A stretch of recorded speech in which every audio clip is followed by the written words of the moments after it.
Winner bracket semifinal number 1, the playoffs, everybody. We got the Bounty Hunters back to business, the team around Breeze and Whoopi, and it should be a fun one. They're going up against Team Rip today, who, by the way, play with Blood Cool over Crankle. I actually went over this yesterday, where we talked a little bit about how Crankle is most likely going to be missing on the second day, and so now they're replacing him with Blood Cool today as they're going up against the Bounty Hunters. The funny thing about the Bounty Hunters is that they're not hunting a whole lot of bounties. They're hunting people that try bounties. That's basically what's happening. When we compare Team Rip and the Bounty Hunters, for example, I believe Team Rip has currently 2 bounty points. Sorry, Team Rip has 10 bounty points and the Bounty Hunters have 2 bounty points. So if they want to dip into that bounty prize pool a little bit more, then the blue team really has to step it up quite a bit. And we'll see if they're going to do that today or not. Once again, we're in a best of 5 series right now, so playoffs, it's best of 5 time. And on top of that, every single hero continues to only be playable once within a series. So when we make it to game 4 or 5, we should really see it in the choices that the teams are making here. As it starts off, we have, well, Urel banned out and also a ban on Chromie, but immediately Whoopi with a quick pick right here as he goes for Blaze, taking this one right off the bat. And, well, that's said and done. Let's see what exactly the red team is now going to pull off. Now, guys, as we're starting into this, 2 things. I'm going to whine a little bit today as well. Today is the second day after the crash. Not quite sure how the camera is going to pick this up, but yep. The night was painful and the next night is going to be worse. But, as you've already probably figured out if you are watching this on YouTube or because of the videos in the recent past, we currently have a campaign going on where you can put a little bit of a smile on my face and make my day and my weekend a little bit less painful and better. There's a link in the description. We have a campaign going on with Opera GX. If you simply install the browser and watch the video on the browser, play around with it a little bit, you support the stream for free. It's literally the easiest campaign that I've ever seen in my entire life. No playing a game to a certain level, no doing certain achievement things or whatnot. You don't have to download something that's like 3 gigabytes big. It's literally just downloading a browser that already has an integrated VPN, Discord and WhatsApp integration. It's actually pretty good, but all you literally have to do is like download the browser and watch the videos on the browser. That's it. So take the 2 minutes of time that it needs and please support this. Would definitely make my weekend a little bit less painful and a lot more fun. So, appreciate it. Thanks in advance. Thanks for supporting the stream. And well, let's enjoy the show here and see what we're going to get in our best of 5 series. And if the Bounty Hunters finally hunt a couple of bounties, right?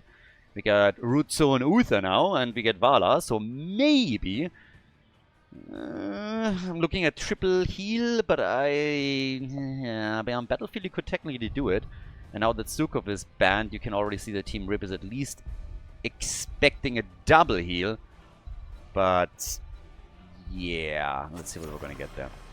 We got Alarak, and well, on top of Alarak now being chosen.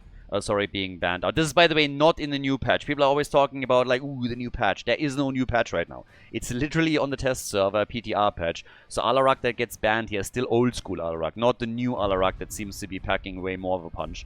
But as we're heading into our next few picks, together with Garrosh and Hanzo, we still need something that can execute a bit of burst damage for the red team if they want to fully capitalize on Garrosh.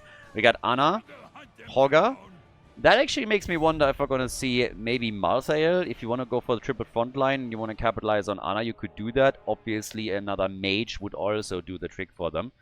But first of all eyes on the Bounty Hunters, and let's see if they actually try to pull something off in regards to bounties here in game number 1. Or if they wait for a lead in the series before they're trying to go for some bounty plays. We get Imperius and we get ETC, so it's a triple front line with Uther. So it's going completely away from what we were hoping for here. No bounties, but we get Breeze on ETC. Then in and of itself should be a bounty. Maybe we get even the Holy Cow Mosh Pit with Uther Divine Shield. That could be a thing too. It's going to be interesting what kind of build Dino goes for. If we're going to get an auto attack still, or if he goes for an arrow build here on Battlefield of Eternity against the Immortal. The final choice is on the red team side, and we get Li Ming. Ladies and gentlemen, game number 1 in the best of 5. The Bounty Hunters against Team Rip. Game number 1, Battlefield of Eternity. The Bounty Hunters, once again, not going for bounties. To be fair, Team Rip is not attempting a bounty here either.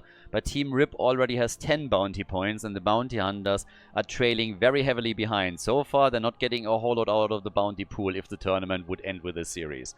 But, of course, there's still plenty of matches to go and plenty of maps, so we'll see. Hazorps on Imperius for the blue team. We got Breeze on ETC, Whoopi on Blaze, Dino's going for auto attack with Vala, and we got Rutsu on Uther.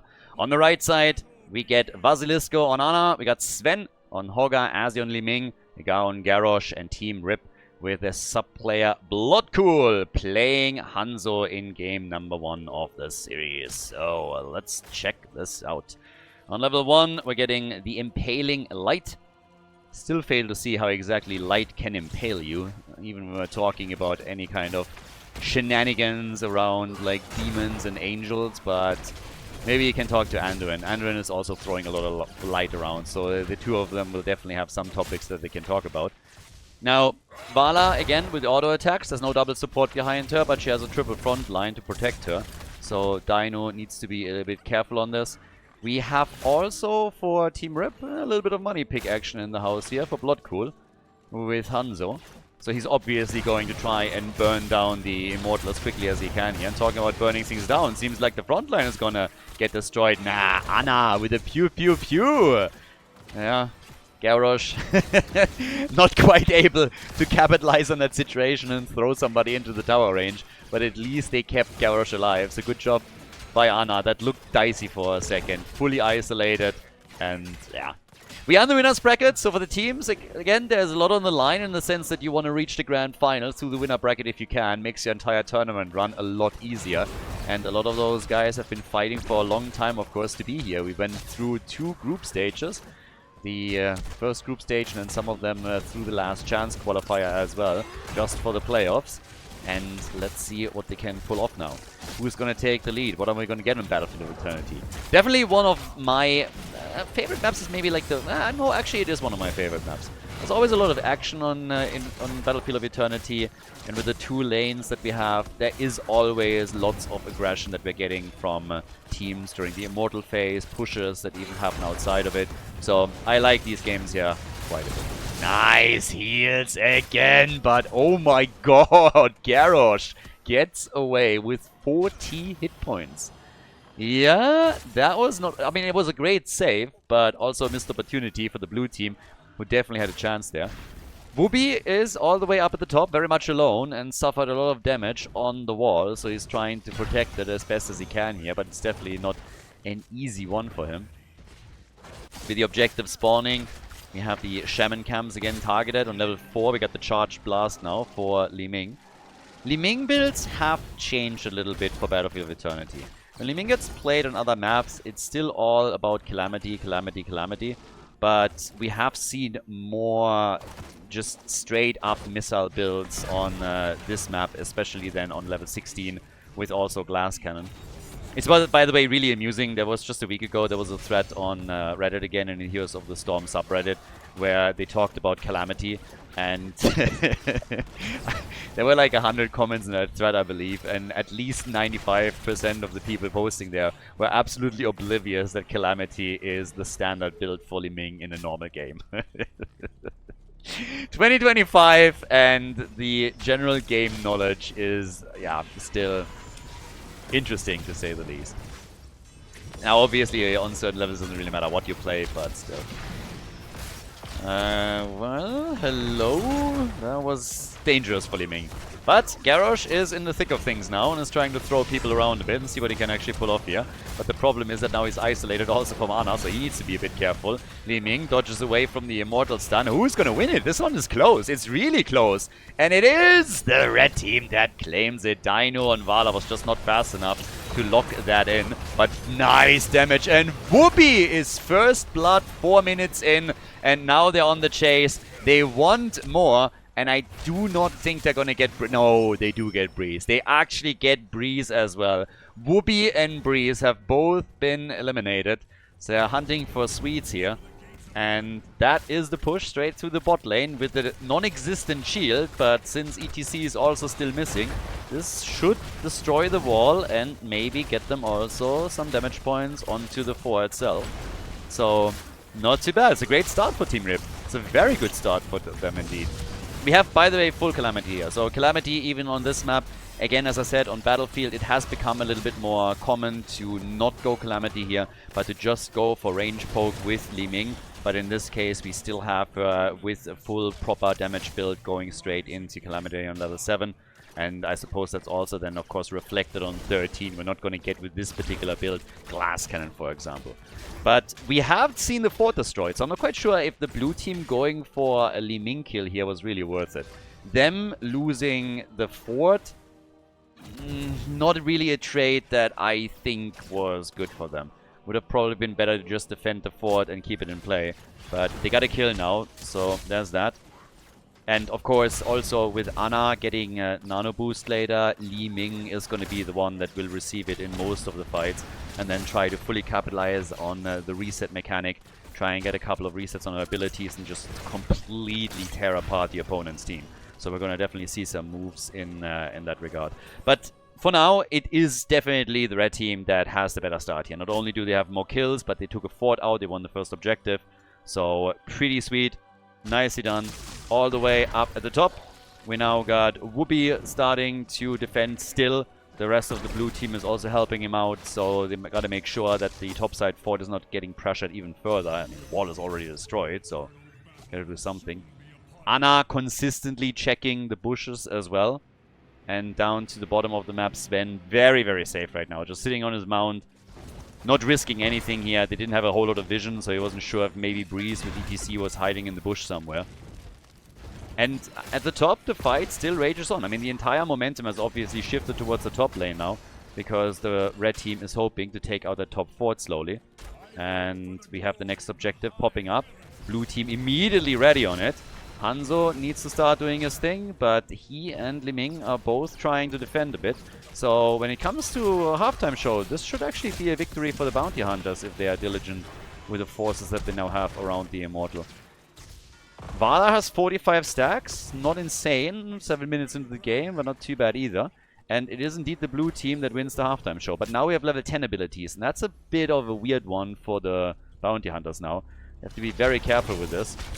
As expected, nano boost, wave of force, and off we go. Nobody defending. They're just trying to use the power that they have to burn it down again, and they should win this one. So the second objective also goes to Team Rip. Team Rip walks away with 2 Immortals in a row. We got level 10 abilities on the side of the bounty hunter, so a mosh pit with a divine shield. We could see the holy cow, but let's see if they can pull that one off.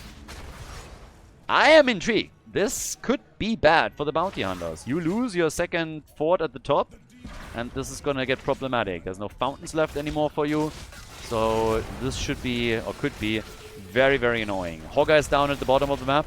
Up at the top, they're fighting with 4 now. Hogga still wants to defend, since there is still a shaman camp from the blue team traveling through the bot lane, so he needs to be careful there. Nice move from Imperius. They want the kill. And can they get Garrosh? Yeah, they should be able to take him on, and they do. He got fully slowed, heavily escorted into enemy territory, but it's another fort that they lose. So, very similar to what we had in the previous fight, when... Anna? Yeah, she's dead too. They get 2 kills this time. They lose the fort, but they get 2 kills. So structurally, they fall farther and farther behind, but they are able to pick up some kills in the process. Is that really worth it? I'm still not entirely sold on this, but Anna is now slowly coming back, another 10 seconds before she re-enters the Nexus. We have, at the top, the wall at least eliminated, that the bounty hunters have now capitalized on the numbers advantage that they've been holding. In regards to the damage output, we got 11,000 for Vala and 18,000 for Li Ming, but the blue team is getting very aggressive here. Very aggressive. They go for Garrosh again, and they drop him. Hogga has still pushed the bot lane, so during all of this, Hogga wasn't here. He got experience at the bottom of the map and pushed the lane out further, trying to escort also some of these catapults over. There's some damage on that wall that the blue team will receive, but considering that they nearly destroyed the fort at the top right, they're going to be pretty happy with that. So this did turn out to be pretty okay for them after all, if you ask me.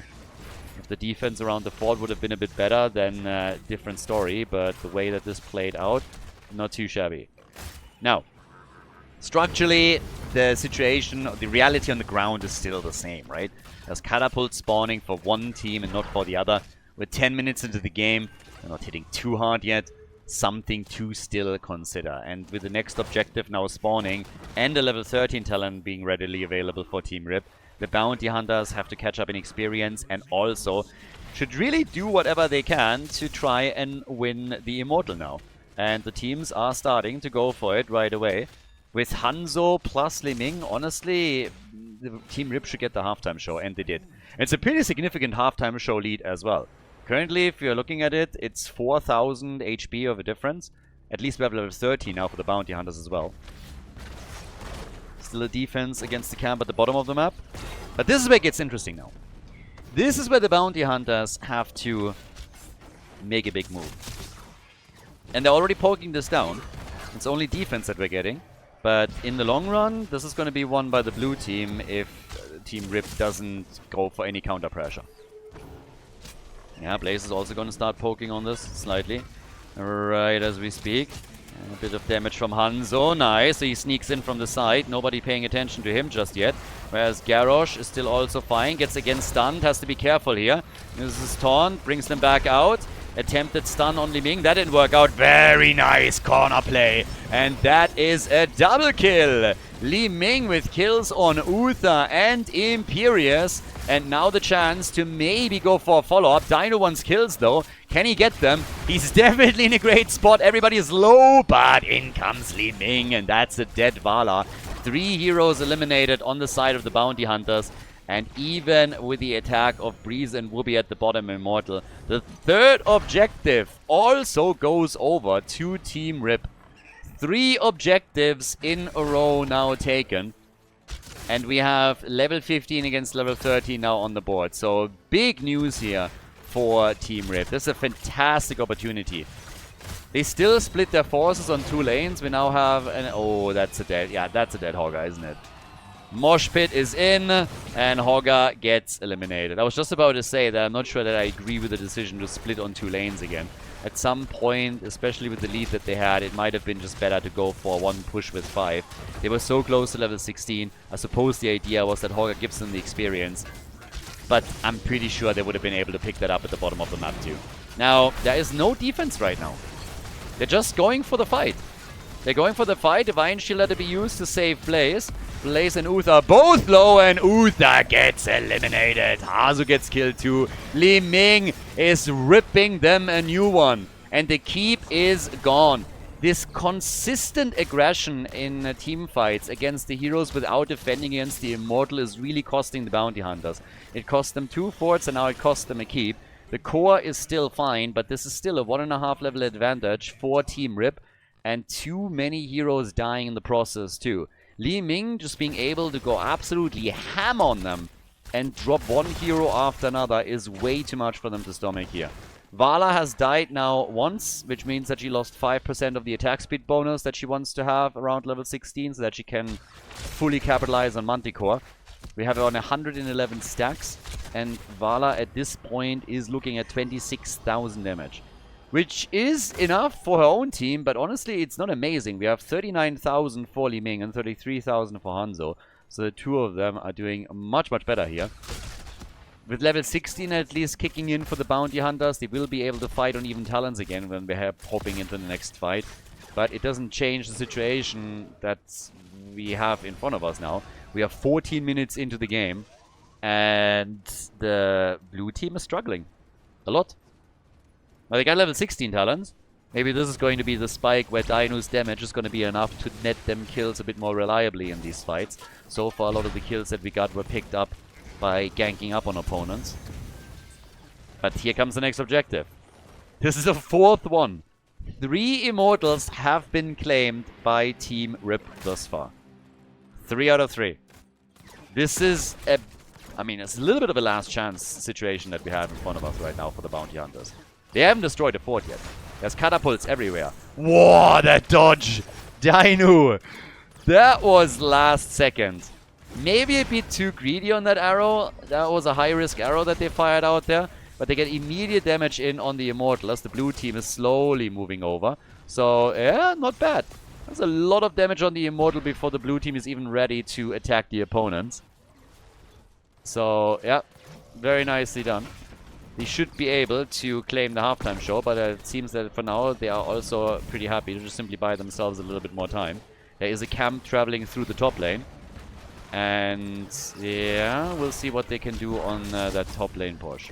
So, right now, a sleep dart into the Immortal stun, and Li Ming is immediately there, trying to capitalize on that situation. So, by now, we have Hogger still poking it out on the left, dodges the stun.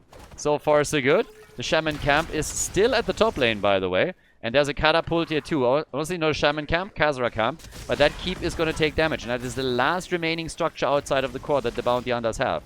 So they're a bit in trouble, especially with catapults now traveling through the bot lane too. They need to do something here. And as they fall back, the halftime show is taken by Team Rip, by the red team. Now, it is nearly a 50-50, to be fair.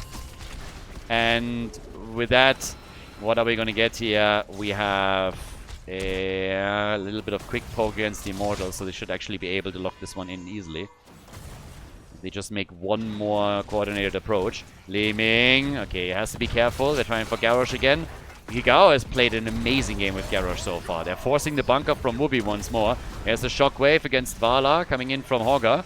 Top lane will be under pressure in another second again, because there is a catapult now traveling at the top lane, so that keep is going to take more and more damage as they are going for the Immortal, and they're going to take it. Vala has retreated towards the top and is trying to take the Immortal here with little success. They go for Whoopi, and Blaze dies. The mosh pit on the nano boosted Li Ming. The Divine Shield is there, but Li Ming is still alive, and now they're going for Dino, and he should die here. Dino is low. He's on the run. They want him, and they're getting him. Vala is dead. Li Ming against with the damage. Now they're going for Hazu. Hazops gets killed. So does Imperius. That only leaves Breeze. And this will be game. They got level 20. They got the Immortal. They have the big push coming through the top lane. Team Rip in game number 1 is going to take the cake. They are going to win this one. Game number 1 goes to the red team. An absolutely fantastic effort against the Bounty Hunters by them. They won every single objective. 12 kills to 6. And the Bounty Hunters at the end of the day without a chance here. Breeze still standing. Well, scratch that. He's dead too. That is it. The lead in the best of 5 series here in the winner bracket semifinal goes to the red team. GG. We're heading into the next game in a moment. Before we do, once again, a bit of an appeal from my end, guys. You can support the stream for free right now. We got a campaign currently going on with Opera GX. It is the easiest campaign ever. All you gotta do is you download the browser through the link that you can find in the video description, and you watch the video on the browser. That's essentially it. It's as easy as that. It's gonna take you a minute, probably less. There's no insane download involved here. There's no game where you have to play to a certain level or anything of the sorts. It's really as easy as just downloading the browser and then watching the YouTube videos on the browser for a bit. Browser is quite nice, has an integrated VPN, has integrations for Discord, WhatsApp, and a lot of other tools that especially targets gamers. But if you just want to support the stream, this is literally all you gotta do. Check out the link in the description, download it quickly, watch the video there, and you're good already. Thanks a lot for the support. Really appreciate everybody that is taking a minute or two to do this real quickly. Thanks a lot, and enjoy the rest of the video, guys. So, map number 2, the Bounty Hunters. They are down 1 map in the best of 5 series. The 10 heroes that have been played on the previous map are unavailable at this point, so they can't be played anymore. Team Rip, honestly, pretty good start into the series. Honestly, it's not only the fact that they just won. They won with a sub, which makes things for them a bit more difficult, obviously.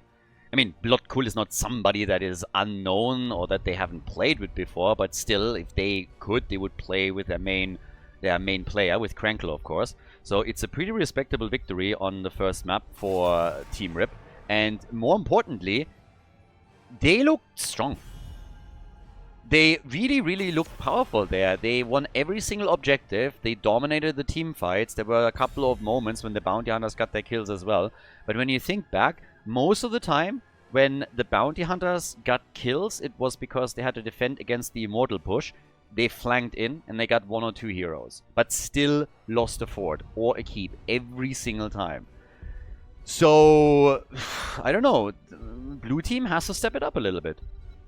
By the way, what's funny to me is I mentioned, I believe, a couple of weeks ago that Breeze was playing Heroes of the Storm again, right? I was literally online, I believe, casting the Anniversary Cup when he was playing. And Breeze has now, also in preparation for the Bounty Cup, has been playing Heroes of the Storm again. And by now, he is apparently rank 5 Grandmaster. So, he's attacking the #1 spot. But he came back after not playing for years. And apparently, he still got it. They weren't able to win the previous map. But he is still beasting it there. So, good for him. Nicely done. Now we have things coming up with Rhaegar as our first pick. I would love for this to go to map number 4, map number 5. As I said before, that's when we're going to see a bit of an impact with the heroes being unavailable. Again, this, by the way, is only Meta Madness Light. When we have Meta Madness rules, of course, we have pre-bans as well, and then that it really forces crazy compositions. But the whole idea here is not so much to force something that is totally bonkers. It's more so to make sure that you don't see Blaze in every single game, that there's not always Hanzo on the other side. So it's, yeah, it's just a bit there. But well, in this case now we get Muradin and we get Brightwing. We're only in game number 2. There's plenty of heroes and plenty of picks available for both sides. As a quick side note, obviously, we can take a bit of a look at the bounties as well, in case that we're getting some. Some geniuses, by the way, on YouTube have said when we design the graphic, we should make it more YouTube friendly, because you can't read everything down here. Quick side note. It's literally linked in the description. This is not for YouTube. This is literally for the live stream where we put it up sometimes, and for the social media that we threw out. So this is just an extra little service to sometimes show it during a draft. So everybody that watches this on YouTube and is like, oh my god, I can't read it, you can literally scroll down and it's linked. It has been linked ever since this tournament started in the description. So yeah, just as a side note. As I mentioned, we only had a Valera bounty, and I believe... What bounty did the blue team complete? Valera and... I forgot. But yeah, so the bounty hunters, they're not hunting bounty. I don't know why they call themselves bounty hunters. They're just hunting teams that try to complete bounties, I suppose. They might later on try a few more of these, but time will tell. For now, my eyes are more on Team Rip, and if they are actually willing to go for another bounty here... They have already completed quite a few, though. They have 10 bounty points in total at this moment in time, which is pretty decent. It's not bad. Are they willing to already go for a bounty attempt here? My money would be on a clear no. Bounty hunters are a tough opponent. They are in the lead right now. If I was them, I would probably do whatever I can to ensure that I extend the lead first before I do something crazy. So now we get Graham and then we get Sonya for Khaldor. Good for the boss fights, for example. And just taking a boss in the first place, of course. But, yeah, let's see what we're getting on the side of the blue team as our final 2 picks. We got a Nubarak, we got Sylvanas, so they definitely have 2 heroes that would help them to push for structures. A Nubarak dropping a couple of beetles. And Sylvanas trying to... Yeah, well... Sylvanas trying to just go for some structure farming as well, with Dino in particular, who's done that in the past, and we get Sergeant Hammer and we get Urel, so no bounty attempt from the blue team. After the last game, that doesn't really surprise me too much, not in game number 2 at least. They of course try to bring the series back before they are doing anything along those lines. Then Bloodcool as the final pick for Team Rip. What are we going to get from him as we're heading into the second map of the best of 5 series? We are still in the winner bracket here at the Murky Cup in the playoffs. And we get Junkrat. Stage is set. Map number 2. Cursed Hollow. Game number 2. Bounty Hunters are down 1 point in this series. We are on the left side with the blue team playing Sergeant Hammer, Hazorps on the hero, Dino on Sylvanas, we got Rutsu on Rhaegar, Whoopi on Urel, and Breeze is playing a Nubarak this time. Over on the right side of the map, it is Team Rip in the lead at this point with Sven on Sonya. I got Azzy on Greymane. Nigao is playing Muradin after a fantastic game on Garrosh. Bloodcool on Junkrat. And Vasilisco, last but not least, is playing Brightwing. So, Nuburak up at the top together with Sylvanas. They're gonna potentially try and get some damage in here. Muradin, I believe, hasn't seen them yet, but they don't know what's happening, and they're gonna try and stop them right there. Great stun from Breeze, but he might pay with his life for it, and he does. He saved Sylvanas with that stun, making sure that Muradin could not connect the Stormbolt, but then shortly after, it's him that gets annihilated here. So that's a quick kill and basically no damage on that tower. So very, very well done by Team Rip. This is obviously one of the problems if you're trying to go for that initial Sylvanas push and your opponent sniffs it out right away. So the tower is destroyed too. This is a disastrous start for the blue team. It's, again, you can always come back from this. There's not even an experience gap. But just losing a hero, losing the momentum, and now potentially even losing a second at the bottom of the map is already a bit of a disaster. So this is not starting off well for the Bounty Hunters. We got Team Rip at this point with a very stable position here. They have done some structural damage at the top. They're going for their camps very quickly. So yeah, this is looking nice. Whoopi and Breeze were hoping to potentially even invade, but since two heroes went for the camp, the timing was a little bit off and they didn't arrive there at the moment where they needed to in order to claim anything. Well, by now, we have down at the bottom of the map also some aggression, of course, sent around the camp. Yao is sniffing that out, is trying to slow that down a little bit. There's 4 heroes committing to this, by the way, which means that they're obviously missing on the lane. I think they already, yep, they took the camp here, but they are timing it around the first tribute that is spawning at the top side. Unless we're seeing Breeze or Whoopi move in and check that camp out and steal it, we're gonna be totally fine here. So as long as they know where everybody is, they're okay. Hugao, by the way, yeah, he's dead. He was the entire time hoping to somehow escape here, but nope, it's not happening. So a kill for a kill now as Muradin gets dropped. Both of the tanks got killed once.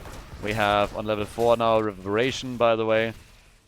And we're also getting the Hand of Freedom for the Space Goat as the attack down here shifts again towards the middle with the mercenary camp that they have too. Sylvanas was trying to help out the push even further, but they are shutting that down with Greymane rotating in.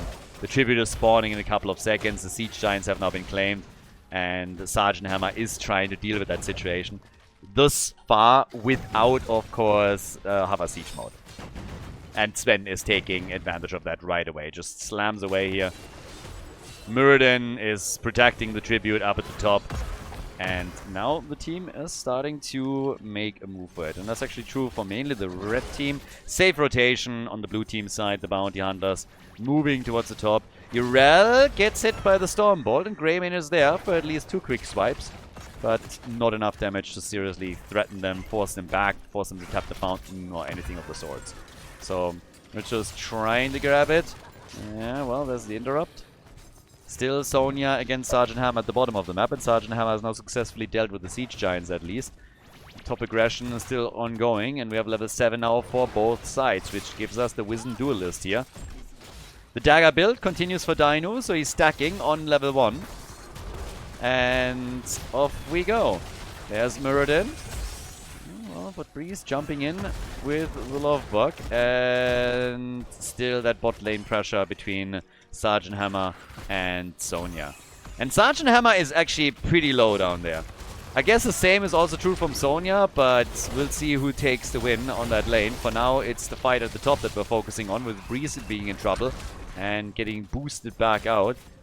A little bit earlier from Junkrat here, a bit closer, and they might have even been able to go for a kill. Talking about kills, Muradin a bit low too. Needs to wait for his trade to kick in, which it now does, and has the fountain cooldown ready too. Nice interrupt against Whoopi. Muradin can come back in if he wants to. They're trying for Yrel again, and she gets out. Grenades everywhere as they're starting to chase the Space Goat again. Breeze with another interrupt, but Brightwing is immediately back up on the channel and might get it now. Yeah, looking good. Whoopi is coming back in, and I think Sylvanas interrupted, and now we have Whoopi rotating around, and they go for the kill on Greymane and are able to drop him. Greymane eliminated, and that shifts the balance in the fight finally.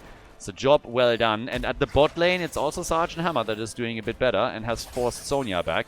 So that means that Sergeant Hammer has now all the time in the world to start taking down the bottom fort. So really good for them. Muradin killed in the middle by Sylvanas. As at the top, they're trying to control tribute number 1, but this is a really nice change in pace for the bounty hunters.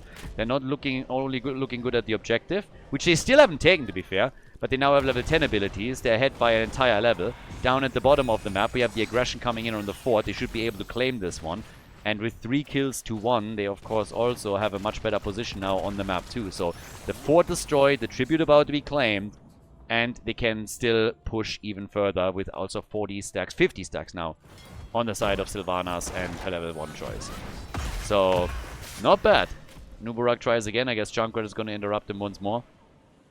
And yep, he does. So, they can't take the objective, but I still think they're pretty happy with what's happening right now. The 1 level lead persists, even though it's now level 10 on both sides. But they at least got that. We got Dainu now moving in on the next camp. And it's only Nubarak that is sitting at the top side. It's actually kind of funny. They have more or less given up on claiming this one. They're just saying, alright, we'll keep a Nubarak here just to make sure that our opponent doesn't steal it away.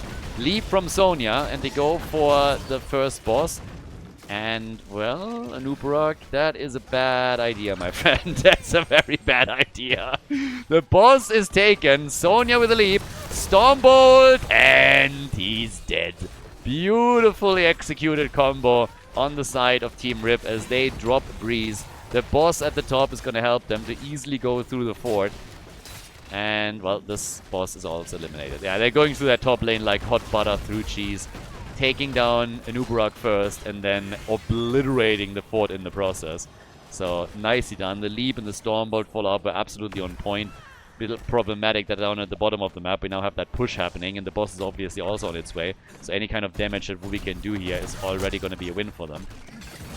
16,000 damage for Sylvanas, 15,000 for Greymane, as they are starting to defend. Talking about boss defense, top. Similar situation right now. And yep, roots out, but the boss is eliminated. And down at the bottom of the map, it's Greymane who's doing the honors, together with Sonya, and they even saved the tower. So nothing really lost here. In the middle, though, the wall has been destroyed. Yeah, and Muradin zoning Stormbolt. We need some fun. There needs to be some April Fool's talents. It would be awesome if Blizzard, for just April Fools next year or at any point, would, you know, just change the talents a little bit. Just imagine Muradin all of a sudden getting double the range on his hammer. Just for a day. Just double the range on a hammer. Just fun stuff like that. Great leap, great Rhaegar kill.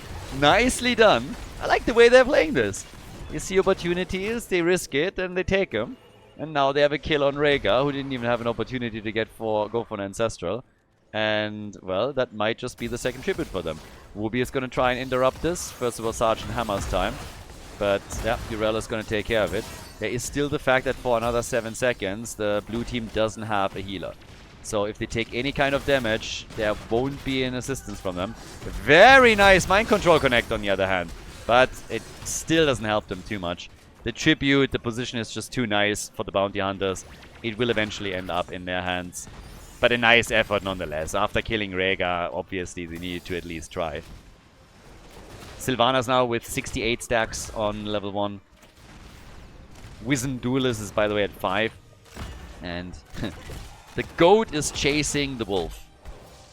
That's what we get at the bot lane now. Wooby still on the run, but in the middle of the map. Yep, they're pushing here too. And with the next tribute spawning, it should actually be a lead in tributes for the red team.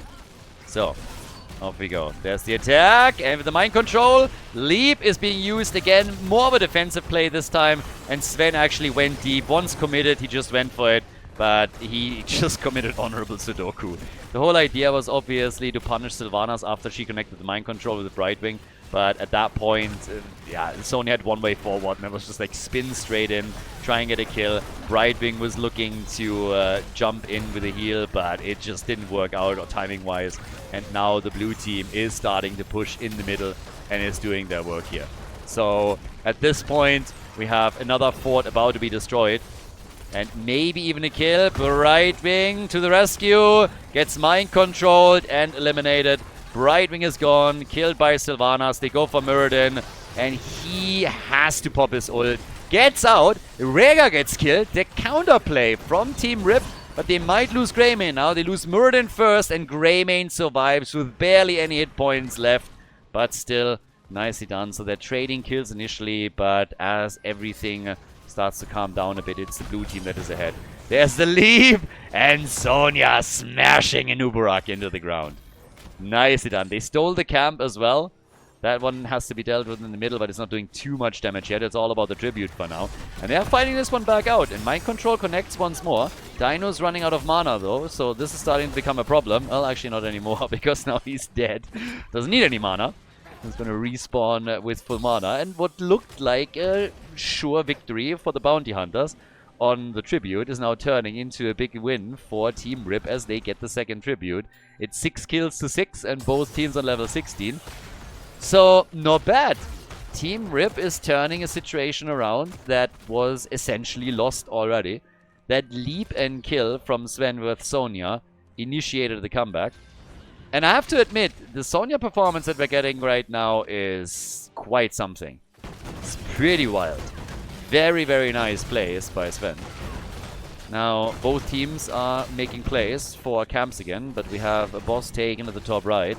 And the Bounty Hunters, they have taken their camp. They still need to go for the boss, but it's only going to spawn in a couple of seconds. So if Team Rip wants to, they can try and interrupt this.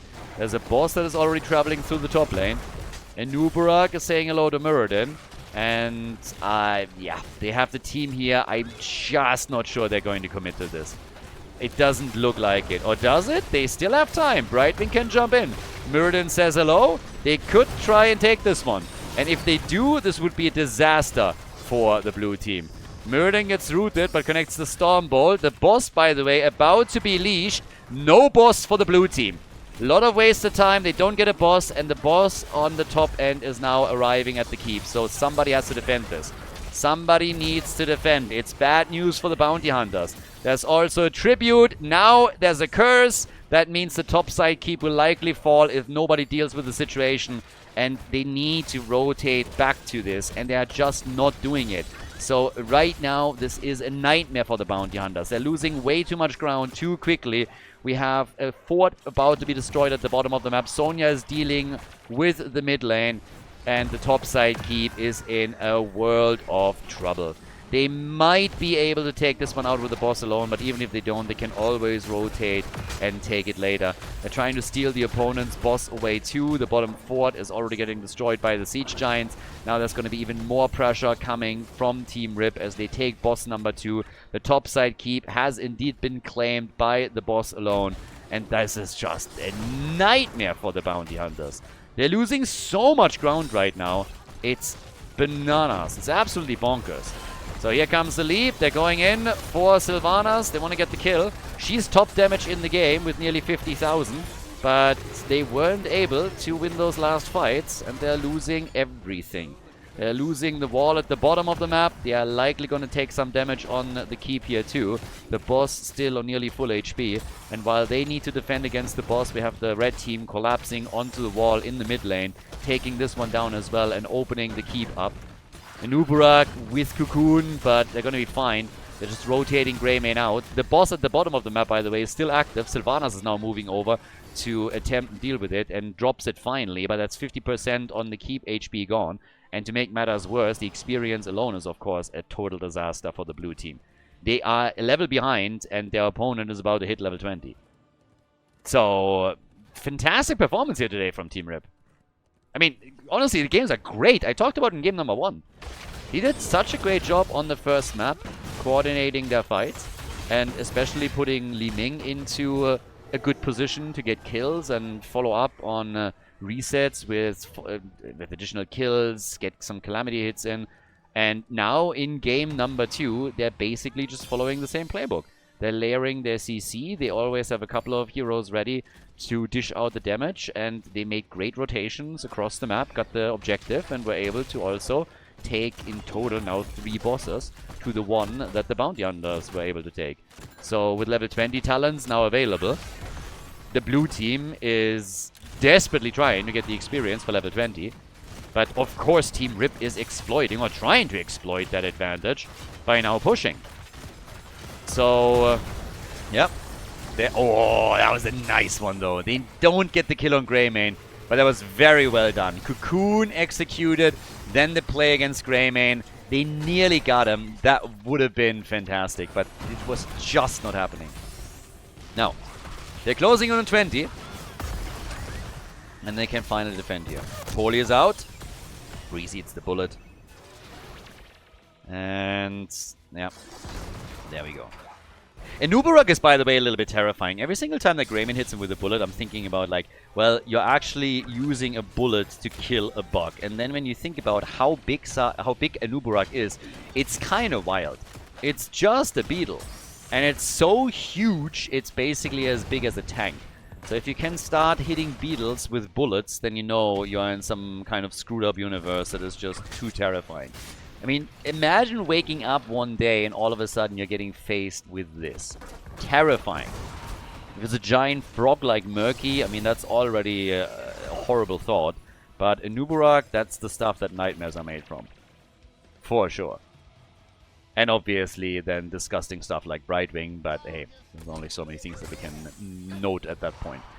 We have level 20 on both sides. Maybe finally an opportunity for the blue team to bring this one back and start their comeback. We have 144 stacks now on level 1 for Sylvanas with her dagger build. So, oh, Muradin nearly falling, but it's just impossible somehow for the bounty hunters to get that kill. They're always so insanely close, but they just miss out on that last hit. It happened against the against Muradin right now. It happened earlier against Greymane. So yeah, they're not able to get those kills in. Sylvanas at 62,000 damage now. Her continuous stacking is obviously boosting her and making her stronger and stronger. Each side now with 1 tribute. And Urel gets a freebie challenge at the bottom of the map. So Wooby is going to claim the second one for the blue team now. And top side, yep, we have the boss attacked. So blue team might be willing to invade this time. They actually might be able to invade this time, and they don't. But they might go for Muradin. There's the mind control. And with rewind, he's able to get out. Sonya also wants to retreat, but she doesn't want to sacrifice her leap cooldown. So, yeah, so far things are actually looking pretty alright for them.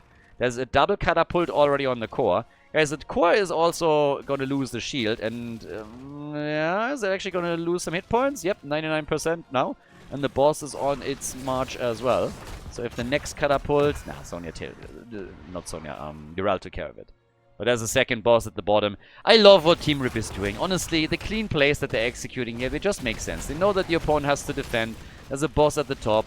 So they just go for the next boss play. And then they can get a tribute for free if they want to. They're the ones that are making the decisions here. The blue team has to react to them over and over and over again. They need to defend, they need to rotate against what they're doing, and Team Rip is just setting the agenda all day, every day. So right now, Sylvanas and the blue team, they will have to deal with the bot lane pressure because, again, this is going to march straight towards the keep, which is already at 50% HP. And now at the top, a tribute will be taken for free. They can go for the next camp. Eventually, of course, Team Rip needs to win a team fight. But they are dominating a lot of this. And they also moved with the boss pressuring the bot lane straight towards the middle to try and get some damage in here as well. They're splitting the defense slightly. It might even result in the bottom keep being destroyed. And yep. No, that's a meme. Okay, it did not fall, but they can... I don't know if they can, for example, get Junkrat anywhere near that. He can easily take it out. So the situation is amazing for Team Rip. But 2 tributes on each side. Next tribute is going to give us another curse. If the bounty hunters win a team fight, kill a couple of heroes in the process, and take the tribute, they actually have a pretty good shot of maybe not winning this, but bringing it back, taking multiple structures out. Because again, mid lane and bot lane on the red team side don't contain a fort anymore either. By the way, that's exactly what I talked about earlier. Junkrat comes in. One more, my friend. But cool, nearly retreated too early. It's like, I got this. Ah, well, one more grenade. So they give us up for free. Yep, they don't want to fight this one. I think at this point, Team Rip is trying to play the long game. They're saying, guys, we got catapults now on each lane. We are massively ahead. We can afford losing the top side fort. As long as we are maintaining our keeps, we're going to be fine.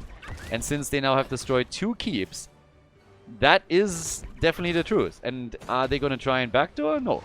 They're going to attempt to go for the mercenary camp from the looks of it. And pressure on the mid lane a bit. And taking that mercenary camp alone is safeguarding the mid lane for them. So, as we're having the blue team attack, I think they're going to go for core, right? I'm actually a little bit surprised. I thought they would just simply posture around the core, move towards the middle, and force the blue team to retreat. And they didn't. I think they could have forced the blue team to half, for sure. With Greymane, 100%. They didn't do that, so now they have to deal with the top side. If they are losing the team fight up here, this might even be game. So this is a little bit dicey. If they can defend it, then amazing. But that keep is losing hit points quickly. Sergeant Hammer is obviously murdering this thing from a distance. And from the looks of it, that keep goes down. So the top fort and the top keep have now both fallen. And the bounty hunters are trying to siege up on this a bit. Now, the keep in the middle, keep in mind, we're now 22 minutes into the game. So the keep here, there's catapults. Greymane is moving in too. So as he moving through the mid lane, if he takes this out, he can actually go for that keep. But the blue team has decided that they want to end the game. They're sieging up here. They basically decided that in the long run they're going to lose this one. Urel is retreated. She moved back. Wants to deal with Greymane, who's easily going to get that keep. And should be able to also move out here without falling victim to any of this. But the fight at the top centers around Sergeant Hammer. And Hazorps is dead again. Hazorps is dead. On the other hand, though, this fight costs them Greymane. Whoopi with a solo kill. Nicely done. Whoopi with a big solo kill on Greymane. So now it's a 4 versus 4. That Greymane kill might have just saved the bounty hunters this game. With Greymane still in play in a 5 versus 4, I wouldn't have put it past Team Rip to go for a kill here. So what we get instead is now a 4 versus 4 situation, but the blue team doesn't have a single keep anymore. All of the keeps were destroyed. Every single one of them. And they go for the boss without Greymane. Oh boy. Yeah, that might be a little bit too much. Muradin with the mind control. Yep. Riptire. Muradin just jumps in again. Pressure on Sylvanas. But they are starting to retreat here. And Sylvanas is actually going to get mind control back in another 2 seconds. Nice dodge on the Stormbolt. Fantastic play. Well done by Dino. Here comes the leap. On the other hand, they go for Rutsu. And Rhaegar gets out. Or does he? Nope, he does not. Bloodcool follows up with Junkrat. Gets the kill.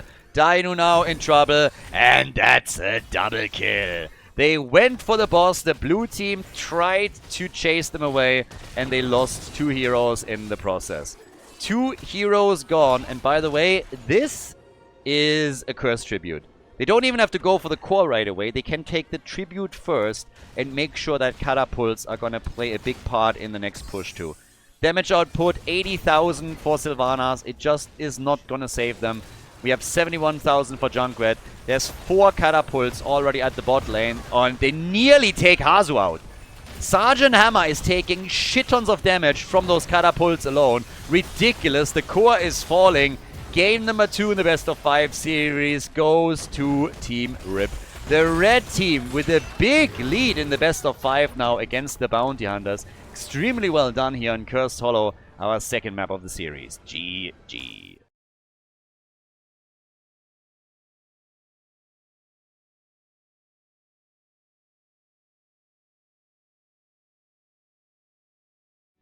Towers of Doom, game number 3, guys. It's match point.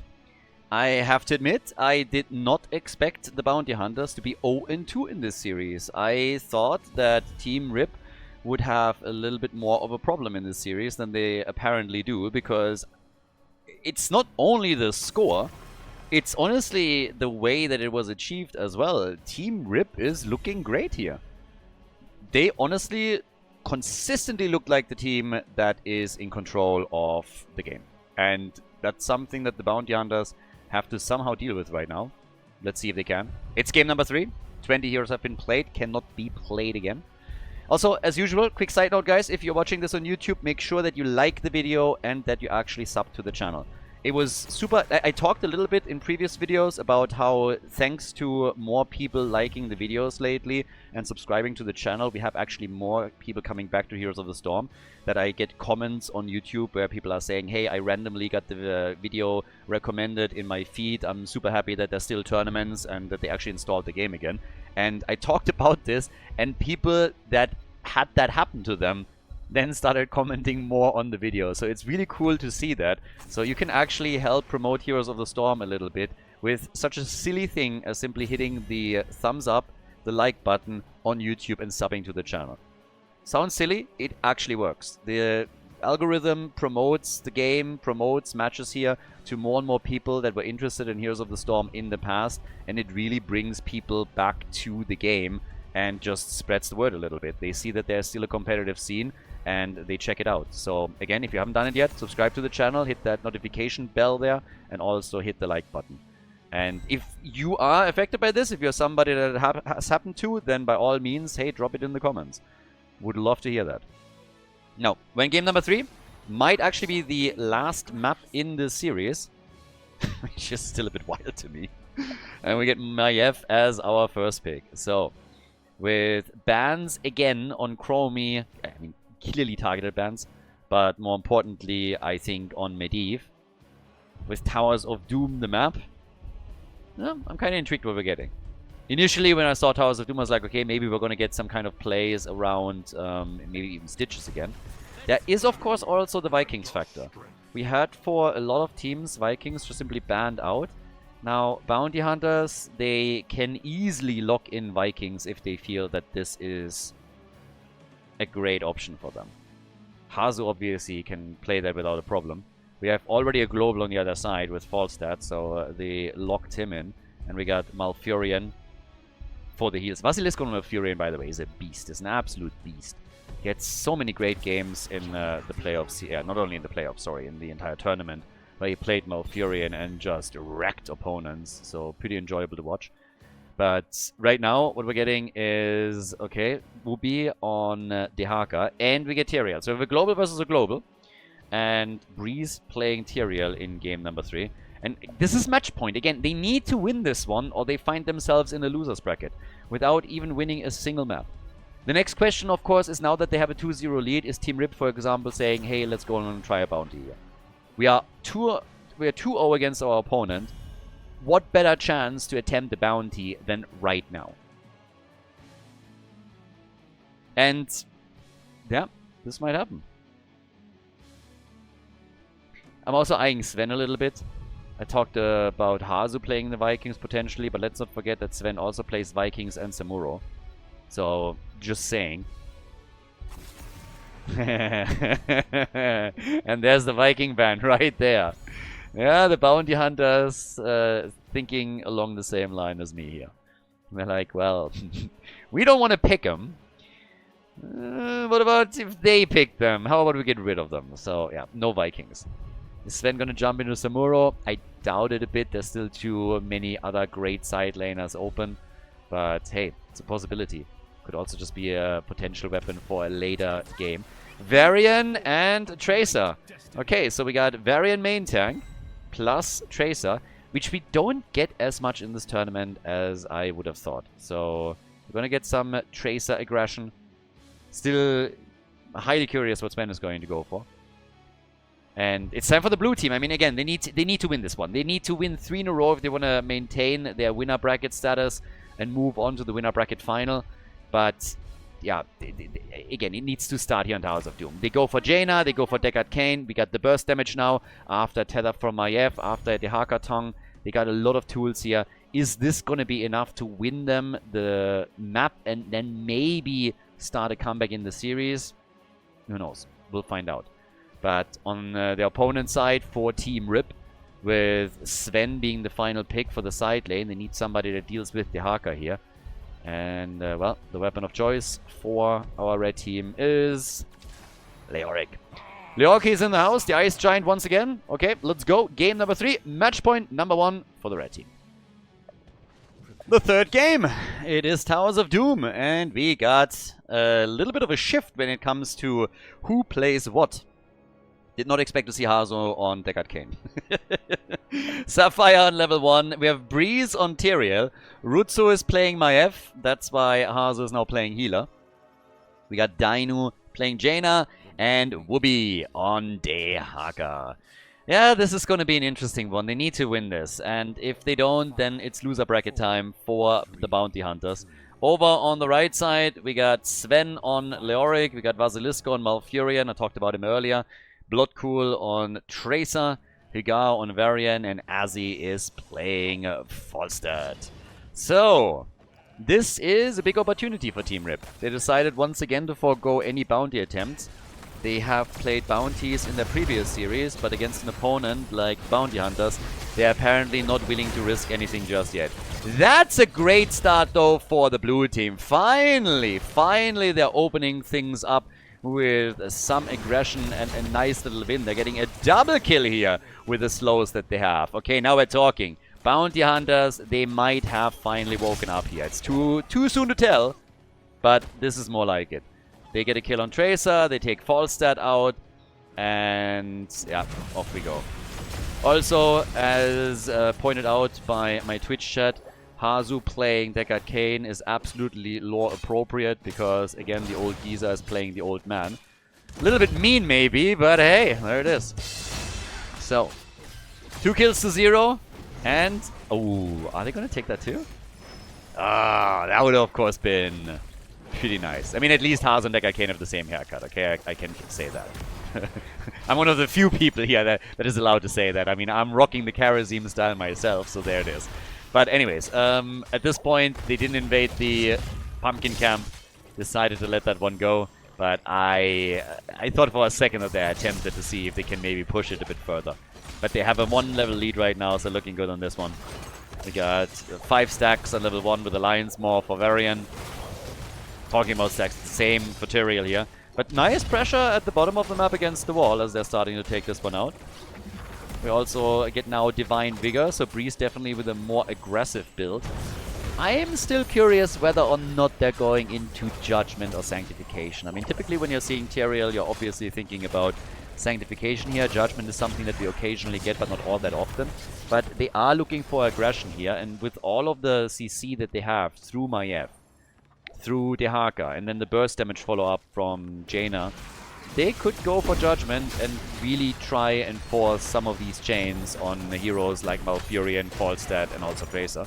They've been going for another kill here, and they're taking Sven out, so that's Leoric gone, and that is kill number 3. This is way more what I expected as we headed into the series, that the Bounty Hunters would be the one to be aggressive, but they have been bullied all game, every game in map number 1, map number 2. Now, slightly different situation, at least in the early stages of game number 3. And we'll see if Team Rip can turn this one around and close out the series, or if we're going to get a W on the side of the Bounty Hunters, and then through that, the opportunity to start a comeback into this series. Which is definitely, of course, a possibility.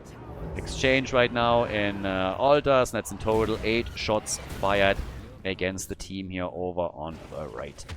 We're trying to get a little bit more over here, and well, the fight is actually starting to break out to be a lot bigger than I expected it to be, and it's a kill against Vasilisco. So Malfurion is gone, he gets dropped, and that is kill number 4. It honestly doesn't get much better for the blue team than what we're seeing right now. They are coming in and they're just taking kill after kill, rotate between the lanes, and this is looking very, very good currently for the Bounty Hunters. They extend the lead in experience that they've been holding now for some time, so that's nice. They lose Jaina, so there's finally also a kill for the red team, but this is the first one that they were able to grab here. The entire pressure around the damage dealers was, of course, I mean, something. If you can take Jaina out, then the kill opportunities for the blue team are severely diminished and basically non-existent. But still, kudos to the bounty hunters for finally getting some momentum here. And, well, we'll see how far this goes for them. Because at this point, they must be feeling pretty okay. The Haga in the mid lane, going up against 3 right now. We have level 10 abilities coming up as the next talent, and that's also going to answer a lot of questions around how much aggression we're going to get from the bounty hunters. But with the altar, Spawn going for a single altar. Oh, yeah. Whoopi gets hit hard, gets eliminated. That's him gone. 4 kills to 2. The altar at the bot lane, they should still be able to make a play here. Doesn't really seem like the red team is able to get in position in time, so that's 4 more shots fired against Team Rip. And even some pumpkins connecting with the bottom bell tower. The Haka is now back as well. Just looking at the raw damage numbers, we have 10,000 on the side of Falstad, and we're getting 8,000 for Maiev. Now, the Haka against Falstad at the top lane is going to continue a little bit longer, but here come the level 10 abilities for the team. Well, actually, we might get this fight before they're getting heroic abilities. They're chasing Tracer hard. Bloodcool might be in some trouble. Is able to get out and into the range of Malfurion, who is delivering the heals quickly. But here's the heroics, and that gives us 4 Tyrael. Judgment or no judgment? It's judgment. With the build that he's executing here, we get judgment. So, Breeze is ready to judge some people. And with that, the big opportunity now to... Oh, actually, Dehaka in the wrong corner. Oh boy, that was the wrong base, sorry. If you try to escape there, that's the wrong direction to go to. So, Whoopi goes down again. Now we have the bottom bell tower at least converted over.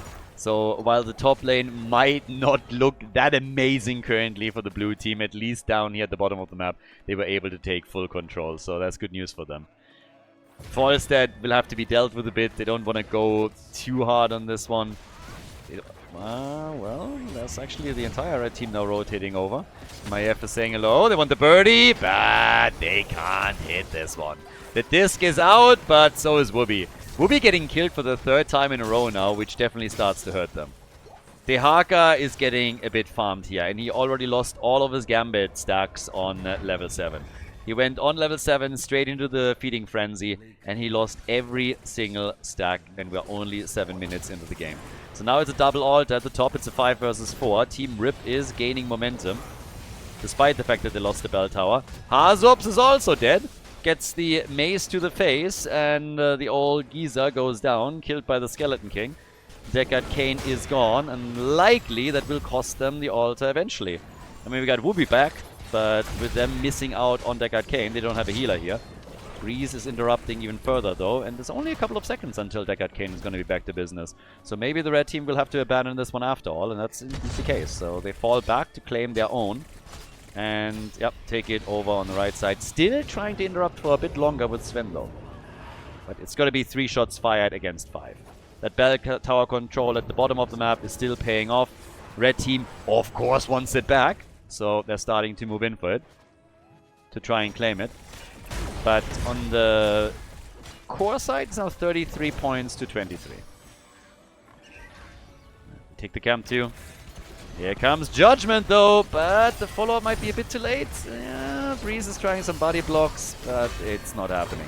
Went too deep and goes down. So Tyrael actually dies here. Yeah, that one was a bit unfortunate. I think they were greeting a bit too hard for this. They had the bell tower control, obviously, at the bottom. I guess if maybe the Tether on Maiev can follow up just a little bit faster, they have a chance of getting Varian back into the harm's way. But as is, they are still holding on to that bell tower for as long as they can. There's a single altar spawning next. Yeah, very likely Team Rip is going to take this one back. So, yeah.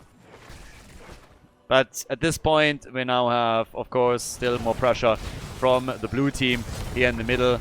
And Deckard Cain with the ult. They might go for Leo here. Sven is in trouble. He doesn't have any escape tool left. So if they can get more damage on him, they might be able to take Leoric down. But they're losing Jaina too early in the fight. So that's their main burst damage gone. Their only burst damage gone. And even Whoopi is now under pressure. So the game is actually shifting. The bell tower at the bottom right has been retaken. But more importantly, it is the red team that is now winning the fights. They have 7 kills to 4, and they're getting more and more kills with every single battle that is being played out by the two teams. This is starting to become a problem for Team Bounty Hunters. It's starting to become a real problem. Initially, they were the ones to rotate from one lane to the next and getting consistent kills in. Now, very different story. Now we're having essentially the opposite happening. Now it's always the red team that gets out of a fight with a win. And yeah, I'm not so sure how this is going to... Well, maybe now? Okay, finally they're getting another kill. It's been a while, and they're finally able to get 1 kill. They kill Tracer 2, so that's a double. Falls that Tracer, both of the damage dealers are gone. That helps them to get another channel, which they haven't completed yet, and I'm not 100% certain why. I don't think they can take a bell tower before that's the case. But Deckard Kane is now the one to go for it, so they're going to get the 4 shots fired. And they get that bell tower after all, once that Deckard Kane joins, I suppose. So right now we have them at 19 points against 33. Bell tower gets retaken at the bottom of the map. So yeah, good for them. And that puts them back into the driver's seat. They had a little bit of a dry spell there. Honestly, it was starting to get a bit concerning for any fans of the blue team, because they were losing hero after hero and falling farther and farther behind. They're still behind experience, but they are consistently getting advantages when it comes to just shots fired against the core. They will get level 16 in a second as well. Good move by Team Rip to at least take control of the top left bell tower and make this a 4 versus 4 situation again. And the blue team is now trying to go down to the bottom of the map to attempt and defend here. The disc misses. Rutsu, I mean, again, he's a fantastic Maiev player, but in this case, he was absolutely homing in on Tracer and trying to drop her. Couldn't quite make it work. Northern Exposure doing some work now too from Jaina. Again, they go for Varian, the lock and the judgment play from Breeze, and it drops the main tank. Dainu, he's a bit low too, but they were able to get the kill after all. They really had to work hard for it, but they grab it, and they get a follow-up on Falstad and take down the birdie. Nice. Really, really well done. So that means we have 8 kills to 7. And again, a huge advantage around the 3 altar objective for the team. So the Bounty Hunters, they now got a big opportunity here. This is a huge chance for them right now to make some big plays, and we'll see how far this is going to go for them. Because at this point, if they can take all 3 of the altars, it's not quite game over, but it's getting extremely close. So as it stands, they're taking the top right. That's the important one. That's the difficult one to grab. And they already had access to the one at the bottom. So that's now 8 points on the core. And with Deckard Kane channeling as well, they're dropping them down to 4. This is insane. Them getting the kills just before the triple altar phase, and then getting all 3 of them, was absolutely magnificent. This puts them into such a glorious spot. 33 points on the blue team score and only 4 left for the opponent. I mean, again, we've been waiting for some dominant, aggressive, and just good, well-coordinated plays from the Bounty Hunters for 2 games now. And game number 3 is where the spell finally breaks. Team Rip with a big lead, but match point number 1 doesn't look all that great for them. They played fantastic games on Battlefield of Eternity and Cursed Hollow, but here on on Towers of Doom, they're starting to struggle a bit. So, right now, they are, of course, trying to bring this back. They are not behind in experience, by the way. Red team is still in a good spot in XP. What about Leo? If Leo gets CC'd now, he's gonna be toast. Tries to get away, gets tethered, and might escape. Nah, he's not gonna escape. No, he goes down. And, by the way, if the boss gets taken, it's, of course, game over. So now it's a 4 versus 5. If they feel a little bit cheeky here, they could try and take on the boss. But they're not gonna do that. We still have also at the bottom of the map double altar spawning for the next objective. So technically what the Bounty Hunters could do, posture around the boss when the altars spawn, and then tunnel the Haka down and try and get a cheesy channel before Falstad flies in and attempts to interrupt him. Yep, doesn't seem like we're going to see one of those plays just yet. But there's a few more pumpkins that they can take too, to apply additional pressure, and they will. Yeah, Leo's coming in and is not committing to it. That would have been a pretty big mistake, potentially. So, interrupts are already happening. This is going to be the big fight. Nobody's going for the bottom altar yet. This is the big one. One altar is enough for the Bounty Hunters to win the game. To win in match point number 1. They take Varian down with Jaina. Jaina drops Varian. Low appropriate, I think. And we're going for Leo to drop him too. That would be the second hero falling. And yep, that's a 5 versus 3 now on the map. The Haka is already moving down for the channel. This is a victory in game number 3 for the Bounty Hunters. They finally lock in a map win. And we are heading to game number 4 of this best of 5 series in the winner bracket semifinal. GG.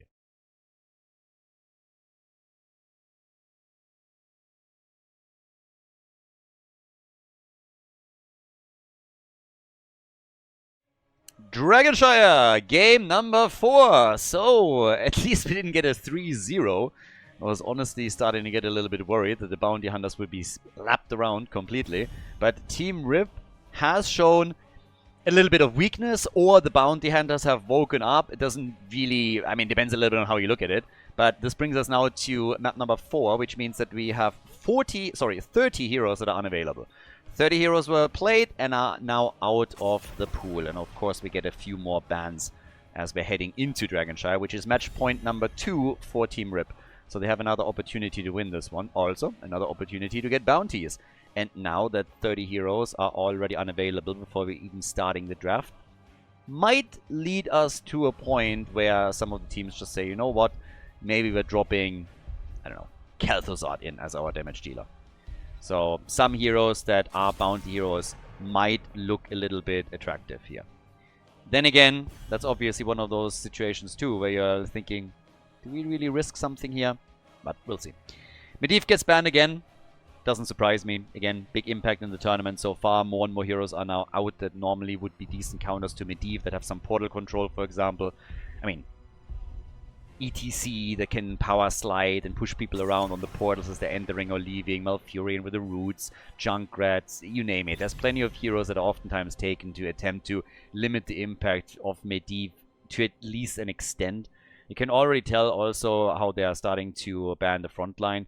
We're not running out of tanks anytime soon, but there's definitely a few that are now shining a lot brighter than others because of what has already been picked and played.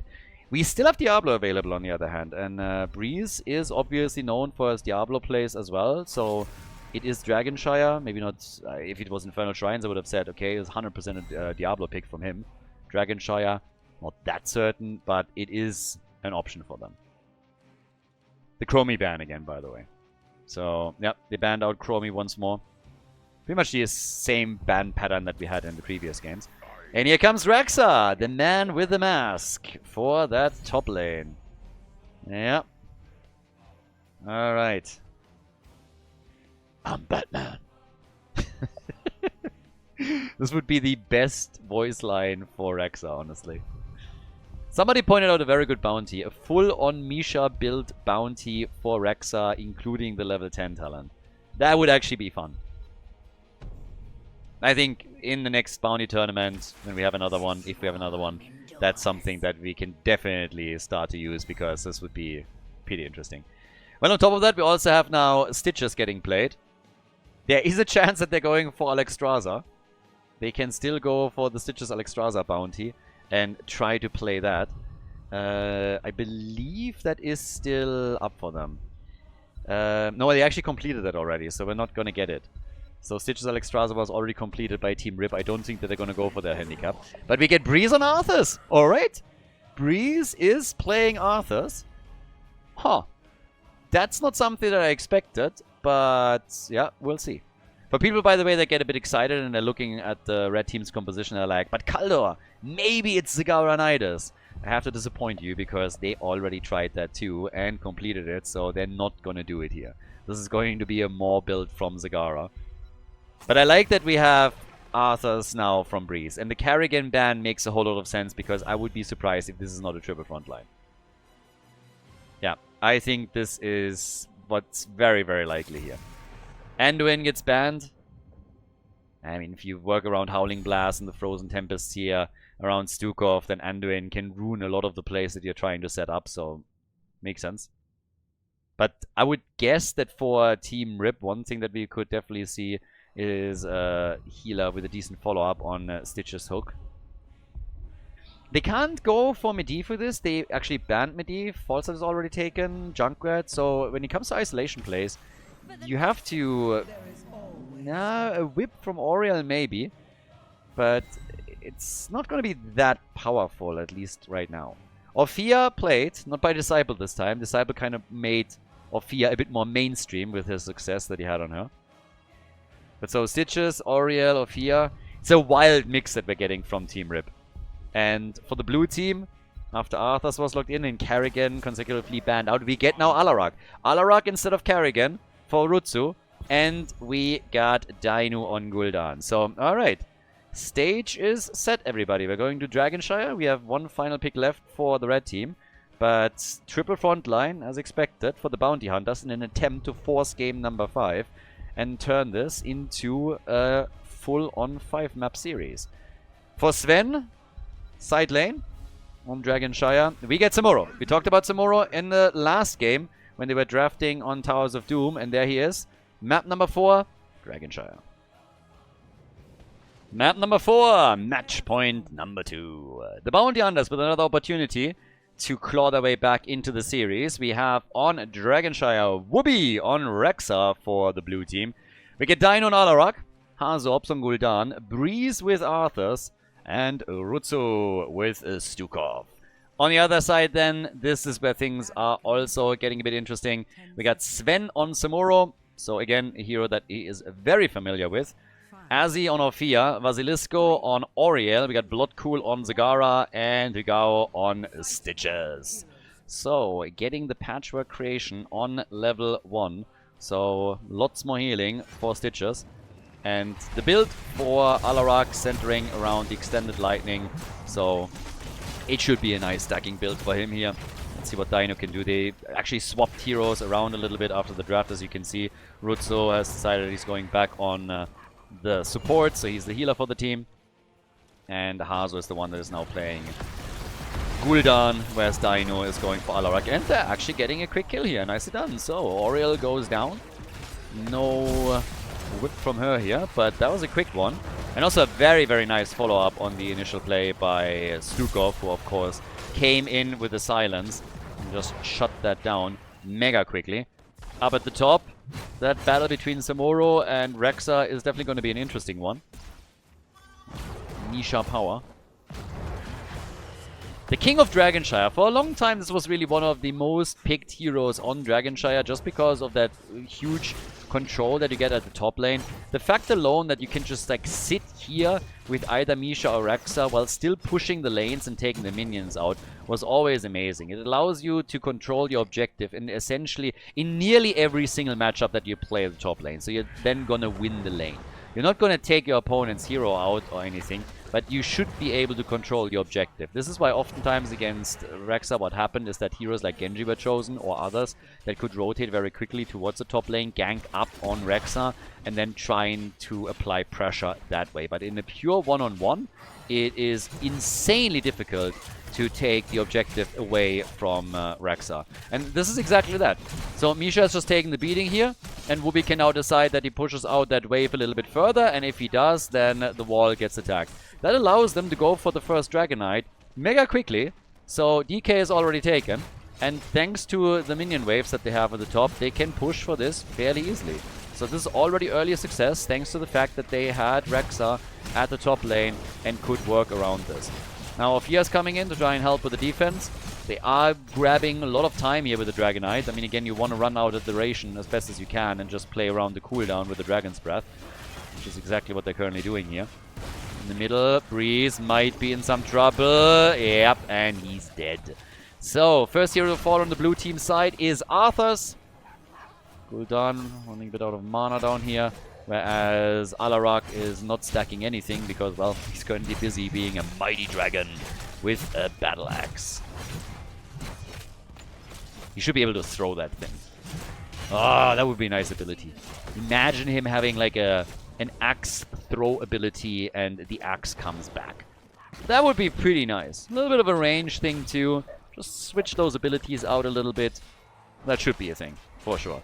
We talked earlier about some ideas for some April's Fool's plays where Muradin gets double the range for his hammers. You could do that with the Dragon Eye too and just give him a throw ability on the axe. That would actually be kind of interesting.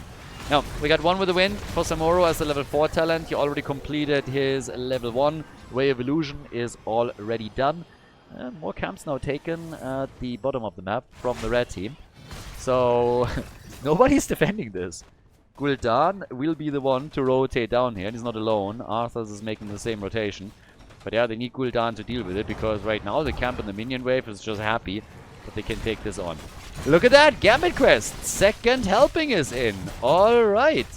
So they are starting to switch the build up a little bit. So now we also have that heal, and that shield for Stitches. A little bit more survivability here for him. Uh-oh, Ophia. Careful, girl. Yeah, gets the heal from Oriel. And the quest completed for Alarak. Nice. Completes the level 1. Easy peasy. Using the choke point for the full extended lightning quest. Gets the entire thing and obviously a few stacks for his level 4 talent in the process of it as well. Now, in the middle of the map, once again, we got Stitches coming through. Top side, Wooby with the money pick. I always wonder if Misha is a little bit jealous of that pig. It would be kind of fun if you could actually ride Misha. A little bit weird, but kind of fun as well. Now, Alarak is going to work those stacks on level 4 as much as he can. Breeze has in the meantime with his Arthur's build switched things up a little bit for a Death Coil build. So really looking for the sustain that is going to grant him here. And on the other side, we got the Energized Cord for Oriel. But the fight is centering around the bot lane. At the top, as I mentioned previously, the big play is still that once that Rexa holds that lane, he will take the objective. Right now, he has to rotate between the lanes, actually, which makes things a bit easier for Samuro at the top. So he can retake it. But if Wooby is able to just sit at the top lane, he should be able to claim the control over the shrine whenever he really wants to. Now, down at the bottom of the map, though, they are starting to pressure even further. They take another wall out and now have level 10 abilities with a small advantage. And we get Syndragosa. Yep. Off we go again. Syndragosa is in and they're trying for the fort right away. Might not get the entire thing, but damn did they do work here. Here comes Horrify, but the counter play from the red team now that they have their own rogue abilities. Stukov is dodging out towards the bottom and is able to escape. Was a bit low. More hits, Gul'dan. They wanted the kill on Zagara, but it's Alarak that dies after him getting gorged. So, nicely done. That Aegis totally saved Zagara, by the way. And Gul'dan being Maud as well. If he doesn't get Maud and Aegis doesn't get dropped, then that's 100% Zagara being eliminated. But as is, only Alarak was taken down. And now they have so much control here that they can easily claim the Dragonite. It's Samuro that moved in for it. So, nice for Team Rip. That's 2 kills to 1 and Team Rip making some moves here. Down to the bottom of the map, we got Bloodcool still pushing.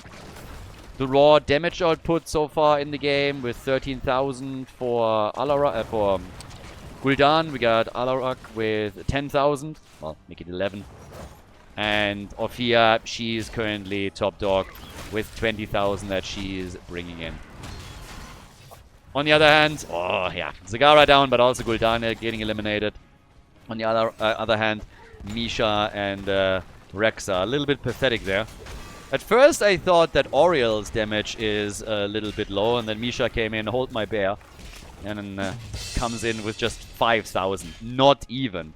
So yeah, absolutely nothing right now from Rexa. It looks to me, honestly, like he's gonna get an F for effort. Not putting anything in. Misha is trying, of course, what she can, but there's only so much that she can do by herself. So yeah, definitely a bit of an F.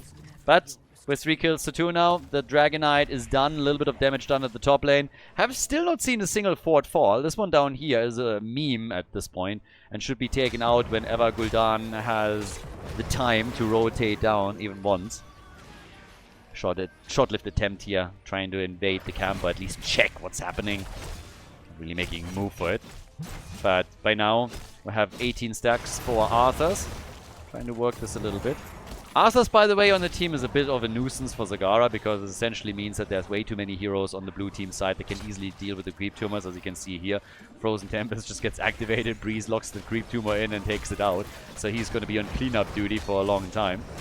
The invade gives the red team the siege giants. There's nobody down here, which they didn't know in that situation, but it was still kind of funny. He throws out the hook, but everybody from the blue team is at the top. Zagara is now pushing the bottom of the map, as the blue team just decided that they're going to trade structures. I'm not sure if they're going to succeed. Well, I guess they're going to succeed in it. I'm not 100% sold yet on that.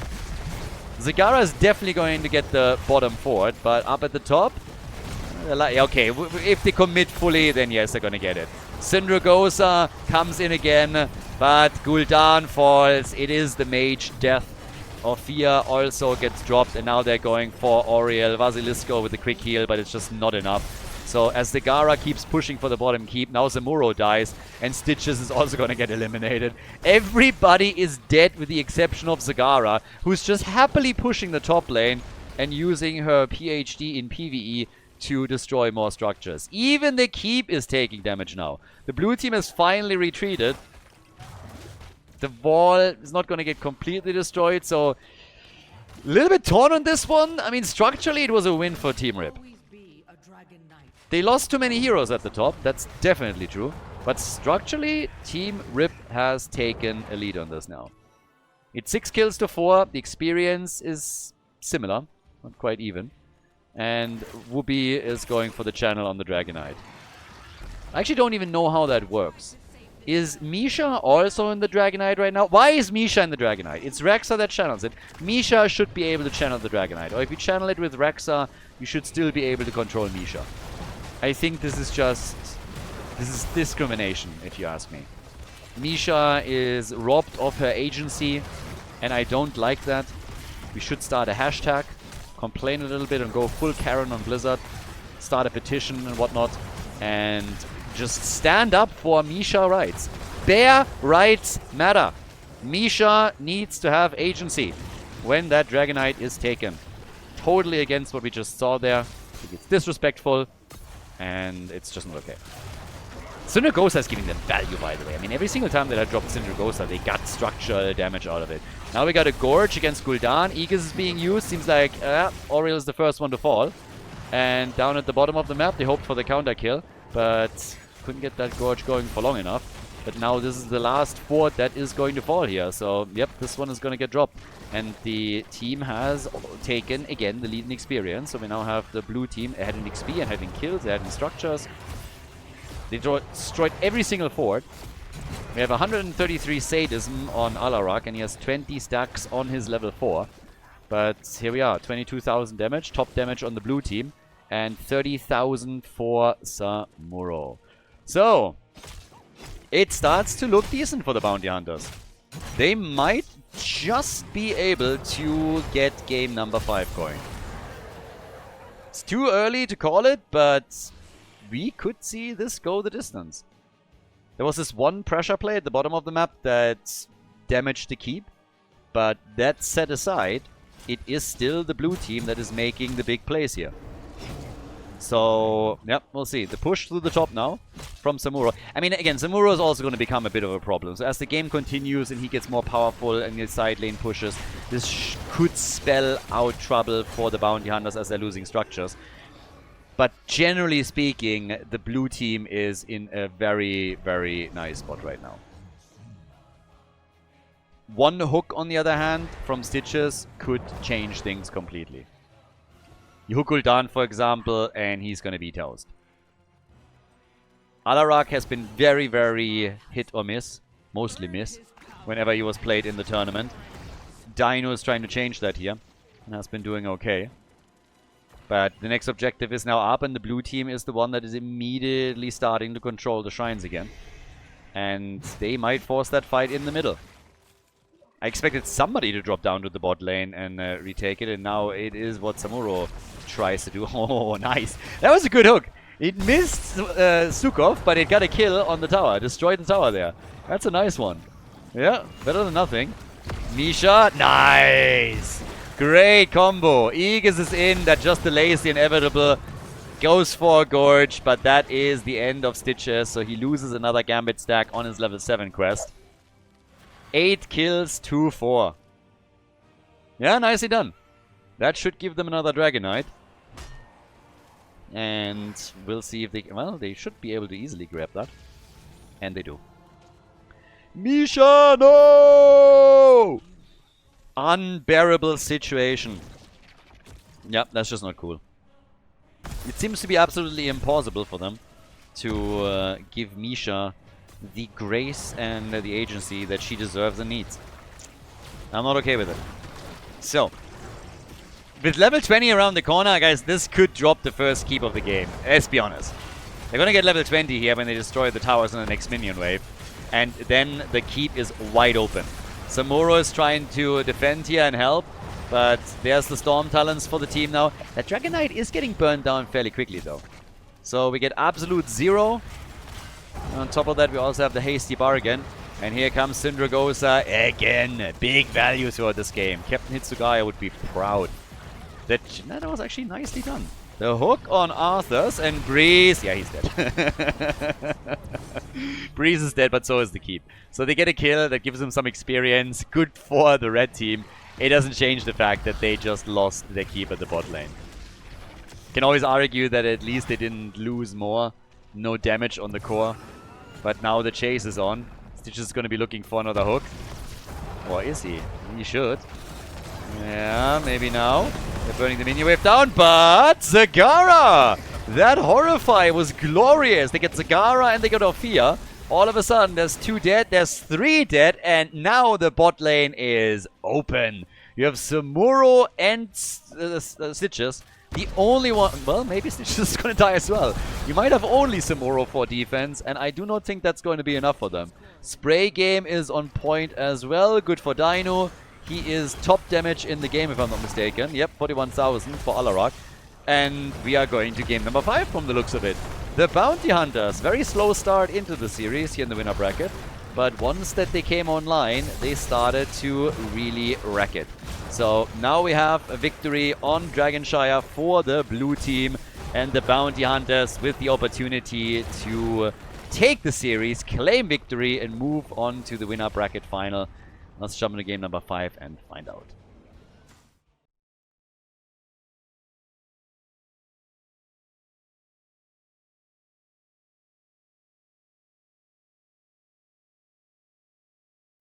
So, game number 5. We're going the distance after all on this series. Okay. Bit of a wild ride, if you ask me. This series did definitely not work out the way that I thought it would. First, we had the 2-0 lead for Team Rip, where they absolutely dominated the first 2 maps. And then the team that looked like they would lose and get completely demolished made a comeback, and now we're in game 5 after all. So, totally okay with this. But right now, we have 40 heroes that have been played and cannot be played again. 6 more are now going to be banned. So, bounty? Even if we don't get a bounty, it's highly likely that we're going to end up with some interesting comps. Yeah, for sure. Jojo Diablo, by the way, still up, and, well, Johanna gets banned. I would assume that, honestly, if they don't ban Diablo, I think Diablo's going to be first picked. There are less and less heroes around in every single category. That doesn't mean that you're banning a category out completely. But Breeze is a fantastic Diablo player. He loves to play Diablo. They haven't had a chance to play him yet. And he's also a great hero for the map itself. So if they don't ban Diablo, the chances that the Breeze picks it early are very big. And, well, there's the ban. So they indeed get rid of Dibbles. They don't want to give Breeze such a tool on this map when they themselves might not have a decent counter against it. So, talking about counters, by the way, we have, for example, Tyke is still available, who has a damage dealer on Infernal Shrines, is obviously fantastic. But, yep, Diablo gets banned, and we are starting things off with Mal'Ganis. Teams are getting ready to fight over the frontliners. And now it's Team Rip that has to really think, okay, how do we do this? You could still go into an Imperious main tank, for example. Wait, was Imperious played? Yes, game number 1. Okay, forget it. No Imperious main tank. I was just about to say, you could go Imperious main tank and then go for triple frontline. But Imperious is not available anymore. Unless I'm mixing up my series, and I'm pretty sure I'm not. So instead we're getting Zul as a main tank with Medivh support. Okay, so this is where it gets interesting. Zul can obviously act as a main tank, especially in a situation like this. You also have a huge amount of sustain with him if you have a decent support behind him, plus then Medivh for a shield. And on Infernal Shrines, you have of course AoE that you can bring to the fore, not only when you're playing on the lane, but also then on the shrine themselves. So this is going to be another big one. And still the question, if one of the teams looks now at bounties and is like, maybe we should. Now, before you get too excited, Kel'Thas is not going to go for a bounty. We get Kel'Thas, but we don't get Convection, because the blue team only completed 2 bounties, Valera and Convection Kel'Thas. So, yeah. This is not going to be a bounty attempt by them. I'm still fully okay getting Kel'Thas here. So, I am more interested if any of the other bounty options stands out to the teams now, where they're saying, you know what, in the situation where we have now 46 heroes eliminated, let's go for, I don't know, Kel'Thuzad. The problem, of course, is that Mephisto is still up. So before you go for Kel'Thuzad, chances are that you're going to lock in Mephisto on Infernal Shrines.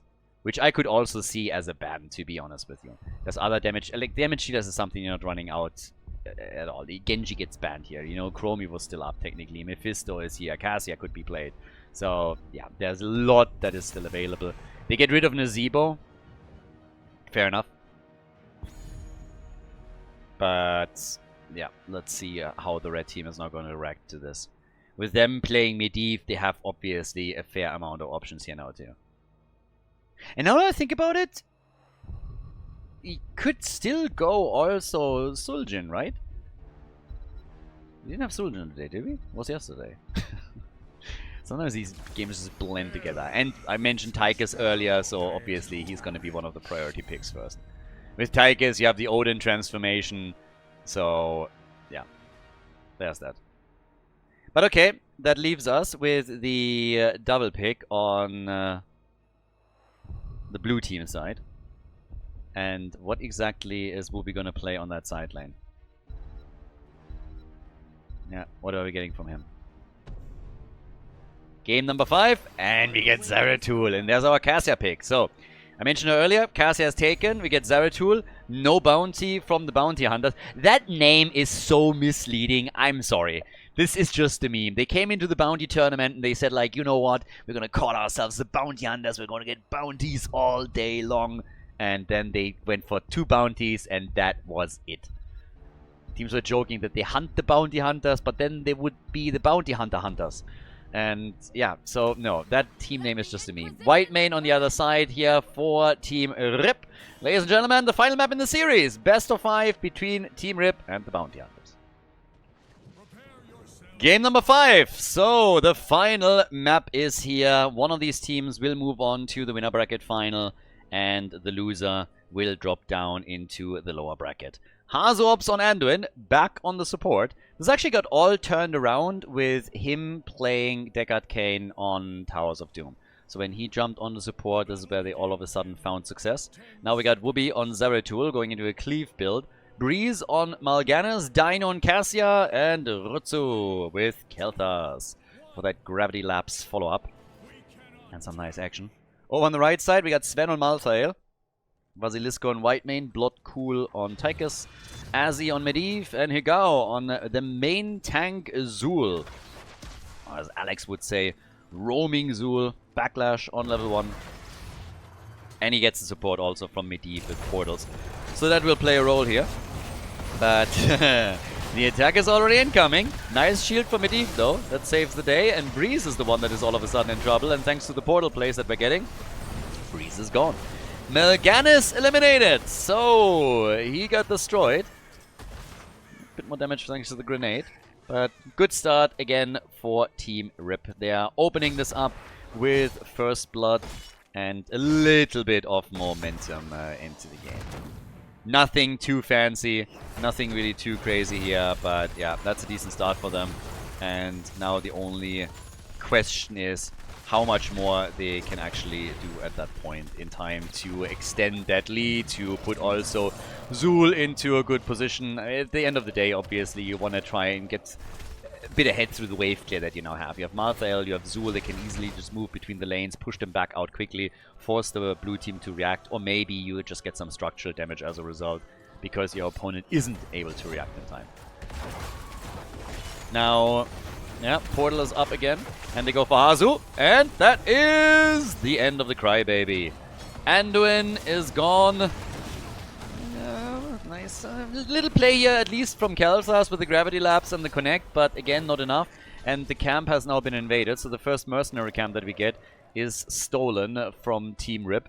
They are being aggressive with the lineup that they're running here, and for very good reason. If you're playing around Medivh like this, you want to portal into your opponent, you want to be aggressive, you want to look for kill opportunities, especially against the squishies or the heroes that don't have an escape tool. And that's what they're currently attempting to do. They got, as usual, Mass Assassin. Again, you take it for the passive, not so much for the actual quest. I mean, completed, amazing, but still. It's the passive that you are looking for, especially since it applies to Odin. We now have Netherwind on level 4, and we get Rending Cleave on the side of the Bounty Hunters. But, well, Azzy on 8 stacks. Not a lot for Medivh so far. Let's see. But by now, yeah, I mean, again, Medivh, every single time that you have a talent, it gets reset when you get killed. Traditionally, what you're looking to do is try and complete it before level 10 hits on the other side. Because then there is so much more kill potential for your opponent, and if they coordinate their efforts nicely, they are, if they, for example, are able to or willing to sacrifice a hero on their own side, oftentimes able to go in and get a kill. And taking Medivh stacks away would of course be the dream here. But if they're really going to go for it or not, that's something that we'll figure out later. For now, it's a question of, can Medivh maybe complete it even before we're getting there? And he has now 12, so yeah, he's slowly starting to build this up a little bit. Missing a few, but in the next Shrine fight, the first one, is going to give him a lot of opportunities. We got Tychus and Zeratul, the two StarCraft heroes, still down at the bottom of the map. And now with level 7 kicking in a bit early for Team Rip, they get the lead on the objective, quite likely. But the blue team is lingering around here and looking for opportunities. Zul now with the Wall of Bones on level 7. And for white main, we got Intercession, of course. Bounty Hunters pick up their own talent, which gives us the Wormhole for Zeratul, so already more utility on the side of Whoopi. The lead on Shrine Minions clearly goes to Team Rip at the start of all of this, though. So they're sitting at 40. It's nothing crazy yet, but still, they are taking a small lead. And with Zul, they have a lot of clear on that lane. And Zeratul isn't here yet, but Malthael rotates in, so that is going to give them a 5 versus 4 advantage for just a little bit. And they're already taking that lead. Malthael, though, is not even making a big move for us, so they are still trying to also just simply go onto the lanes and ensure that, for example, Whoopi is not getting massive amounts of value by him taking the minion waves out. The two side laners are essentially just trying to take the minions apart instead of going for a kill. Yeah, with 36 stacks taken by Team Rip, they are going to get Punisher number 1. It's Mortar Punisher that the teams are fighting for, and they're easily going to grab this one. So Mortar Punisher number 1 is taken and will probably be... Ooh, careful here. A little bit close. I was like, you got to bait this over the wall, not walk in front of the wall.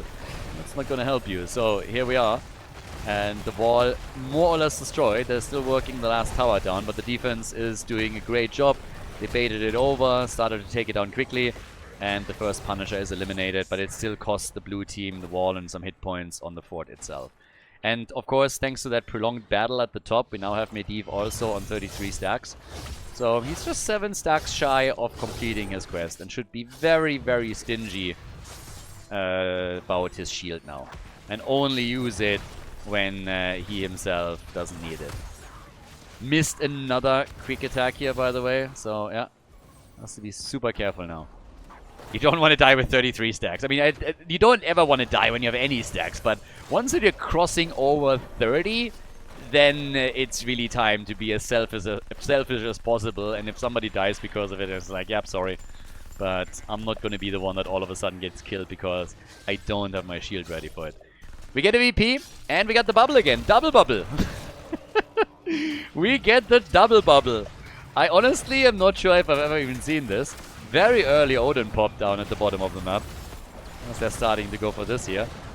But interesting. This is now the second time in this tournament that we have the Holy Word here.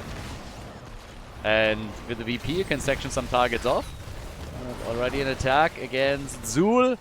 And Zul, they can try and take him down as much as they want, but Medivh has made a lot of moves here. And might now be targeted. 37 stacks for Medivh, but he's still fine. The bubble from Anduin, and it gets instantly interrupted by the Tychus grenade. 39 stacks now for Medivh. One more hit, one more connect, and he completes the quest. That should be doable. It would be a little bit shocking if he would miss that one now and then die. So yeah, can easily drop down and get this essentially whenever he wants to. For now, just simply providing a little bit of vision. And misses it. Oh god. Yeah, there's no way he gets killed before he completes it though. It would be funny though. Just imagine that for a second. Gets locked into tower range somehow with a couple of stuns, whatever it may be. Yeah. Next objective spawns at the bottom of the map. It's gonna be a frozen Punisher that gets used next. This is a pretty powerful one. And teams are gonna try lock that in and take the first fort of the game out. Quick reminder that the blue team has actually not gotten a kill yet. Nearly 8 minutes into the game. And the camps will travel through the top lane, the shaman camps. They're gonna try and get some damage done there. Nicely also done by Kel'Thas, who now has his quest completed, which means that he has a lot of survivability on that. Survivability is something that Zeratul doesn't really have a whole lot. Nice portal play. Also completed quest for Medivh to take Whoopi out. He dies, and they might actually get another kill. The bubble, nice. Denies the stack for Malthael. Anduin still dies, but that was pretty cool. Stack on Malthael's ult denied by that little play. And here's the Medivh kill. Nice. Quest complete. Time to feed. As usual. Glad that that old moniker still holds true. So, good play by Cassia. Getting the Valkyrie connected, of course. But thankfully for Medivh, he just completed a quest not even a minute before that play hit. So now we got level 13 talents for Team Rip. And the play around the bot lane where Tychus is in trouble and is dead. Very nice on the VP side, by the way. Setting up white main. I mean, first of all, denying white main an opportunity to save Tychus, but then shortly after also ensuring that they kill white main too. So that changed the entire dynamic around the fight, because up to this point, this was a great opportunity for Team Rip. They are getting value at the top lane though. Zul pushed this out, and thanks to the mercenary camp, they were now able to take the topside fort out. They're even getting damage in on Zeratul and might get the kill, and do get the kill. So Zeratul is gone. The objective will still likely be claimed by the blue team, but there's a lot of damage that the red team now did. I mean, look at this. They're getting the top lane wall. Part of it, at least. Cassia is there, but that's a tower gone. And that is, I think, a little bit more than they expected to get destroyed here. Thankfully for the bounty hunters, they at least sent Cassia back. Imagine for a second if they waited for Zeratul to respawn. So this is going to make the defense at the bottom of the map much easier. Zul is going to die. Yeah, Zul is going to die. The flank coming in, and he's not making it. Hikao got a lot of value for the team. They got basically the entire topside wall destroyed, and of course they forced the reaction at the top lane, which allowed them to defend against the Punisher at the bottom of the map. Much, much easier. So, yeah, there's that. But now we got 5 kills to 4. Both teams on level 15. Just the raw damage output that we're going to get from the two. We have 20,000 on Tychus. 28,000 on Cassia. She's the top dog in the game. Nice! Really good ley line. Can he kill Rutsu? There's the portal. And, well, the bubble again from Anduin. And he got good value out of this. Very good value. So they don't get a kill here. You even have Sven rotate in with Malthael. But it doesn't seem like they're going to be able to get a kill on this one. I was just waiting for them to coordinate the attacks on the target and maybe being able to drop a last right, but nope, didn't happen. So now we have Tychus and Medivh on the top numbers for the red team, but both of them still very heavily outpaced by Cassia, who's easily dominating this game so far. So, well, in kills. But right now, what we're getting is 16 talents for both sides. The grenade build therefore completed. Cleave build will be done in a moment too. And of course, on top of that, we get now the martial law for Cassia. So, 11 minutes in, we're at level 16, and teams are looking for kills. We had 9 in total thus far. Zul also with a very heavy focus still straight into his scythe the entire time. And he is getting massive amount of wave clear that they, of course, utilize to take some structures out already earlier in the game. Still a chance to, for example, go into the mid lane and take the fort down there. For now, what they have to also deal with is the camp, though. They want this one. And the blue team, yeah, okay, no, well, it's not taken yet. Now it seems like Breeze is saying, hey, if you don't take it, I'll claim it. But there's the last ride, and Breeze is gone. So they get the kill, and they take the camp too. The bombs are spreading on the other hand. What? Zeratul? Yeah, no portal this time to follow up on Whoopi. But they got a kill on Breeze, they got the camp, so this is still looking good. And again, Odin gets to simply pop. They have an opportunity to go for the fort in the middle of the map, and they're like, well, boys, let's go. Let's get some value here. So, Team Rip, they struggled in game number 3 and game number 4, but now game 5, all of a sudden, they are looking stronger and stronger, and they might just be able to make the difference here and lock in a W in the series after all. Currently, we have them with camps claimed, an easy second fort destroyed, a leading experience by nearly a level. On top of that, we now have topside camp claimed, and with 12 seconds on the clock for the shrine to activate, they have a chance there too. Medivh is already portaling in. I mean, again, they were just double checking if they can maybe steal the opponent camp away. But even if they just deny it to them, that would already be quite nice. Or screw with the timing, because the shrine is now active and they want that Punisher. That Arcane Punisher would go straight for the mid keep if they are able to claim it. So right now, Mal'Ganis again trying to make the moves. Top side, there's only one team that has a Shaman camp, so that top lane keep on the blue team side might be in trouble. They might have to drop somebody from the fight just to defend. There's a catapult too. This is not good news here, what you're seeing. At least not for the bounty hunters. They're trying to gain the objective, but they're behind in shrine minions as well. 30 to 13. And that top keep is likely going to fall or take too much damage. Mal'Ganis is gone. Well, there's the Void Prison, but no follow-up on it. And the blue team is now going to fall back and defend the top lane. I don't think they're going to continue fighting for that Punisher. This seems like a lost cause. But they get the kill on Zul. Not bad. The Arcane Punisher is already claimed, though. And, well, they're still losing the keep. So, it's the worst out of both worlds. Can they save that one? Catapult is gone. Yeah, they actually can save it for now. Or can they? The minion? Oh, close. Very close. But they save it for the time being. It's not gonna be there for long, though. Yeah, Sven, anybody that moves in there is going to take it. He doesn't want to die, though, so he moves back. Zeratul was following up on him a little bit, but also running out of mana. They're not pushing with this. They're instead going for the fort at the bottom of the map. And they're just starting to do their thing here. Take down the fort, but this one is gonna get destroyed one way or another. So yeah, the situation for the bounty hunters is a little bit dire. They are getting played to the wall here. Game number 5 is way more in line with the first and second map of the series than 3 or 4. So right now we have nearly level 20 talents for Team Rip. They destroyed all of the forts on the blue team and took basically a keep out. That they just have to... Medivh could literally fly over, drop on it, kill it, and then try and fly away. If they're willing to sacrifice this, or potentially sacrifice him, they could absolutely do that. Now, the bounty hunters are attempting to hold on to it, of course, but with a little bit of patience, as soon as an opportunity presents itself, they're moving in on it.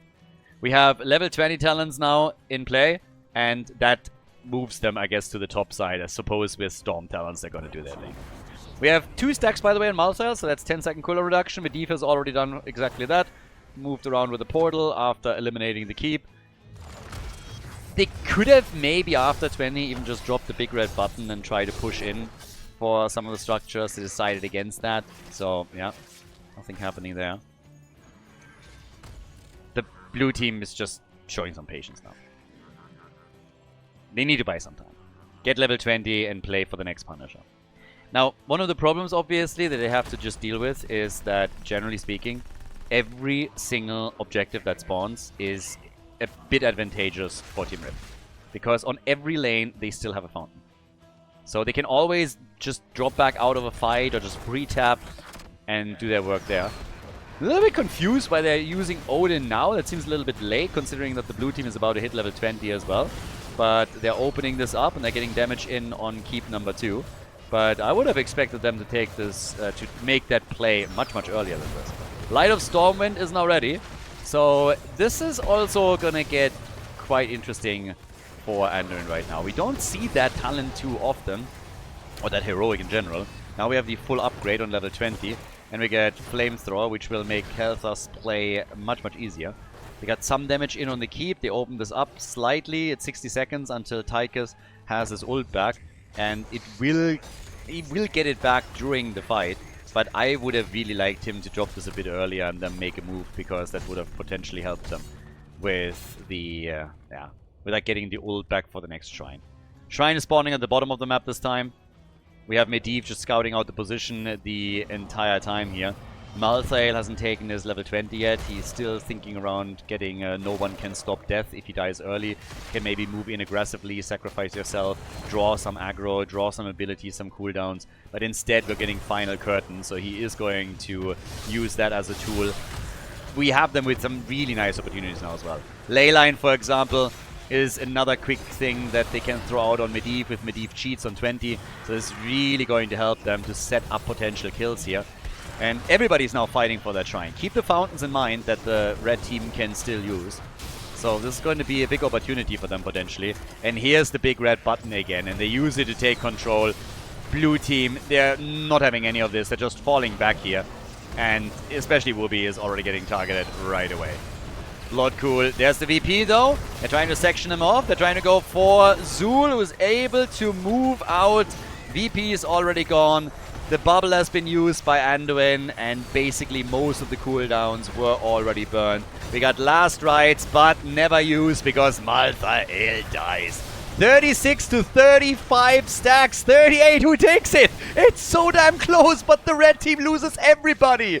The red team loses the entire team. Tychus is gonna die too. It's a 5-man team wipe. Everybody is dead. And they got the objective. Somebody has to hearth back because the core is now taking damage. And quite a bit of that too. That's actually 20%, 30% on the core gone. That is a lot. But this could still be game. Team Rip, I cannot believe what we're seeing. They're likely losing the game here. They dominated game number 5. They had a 2-0 lead initially. And now it's a big throw as they are about to lose the series. Unbe-fucking-lievable. They were so close to going to the winner bracket final, and now it is instead the Bounty Hunters that take down the core, win the series, 3 wins in a row, the big comeback for the blue team. Team Rip drops into losers bracket, the Bounty Hunters go to the winner bracket final. GG.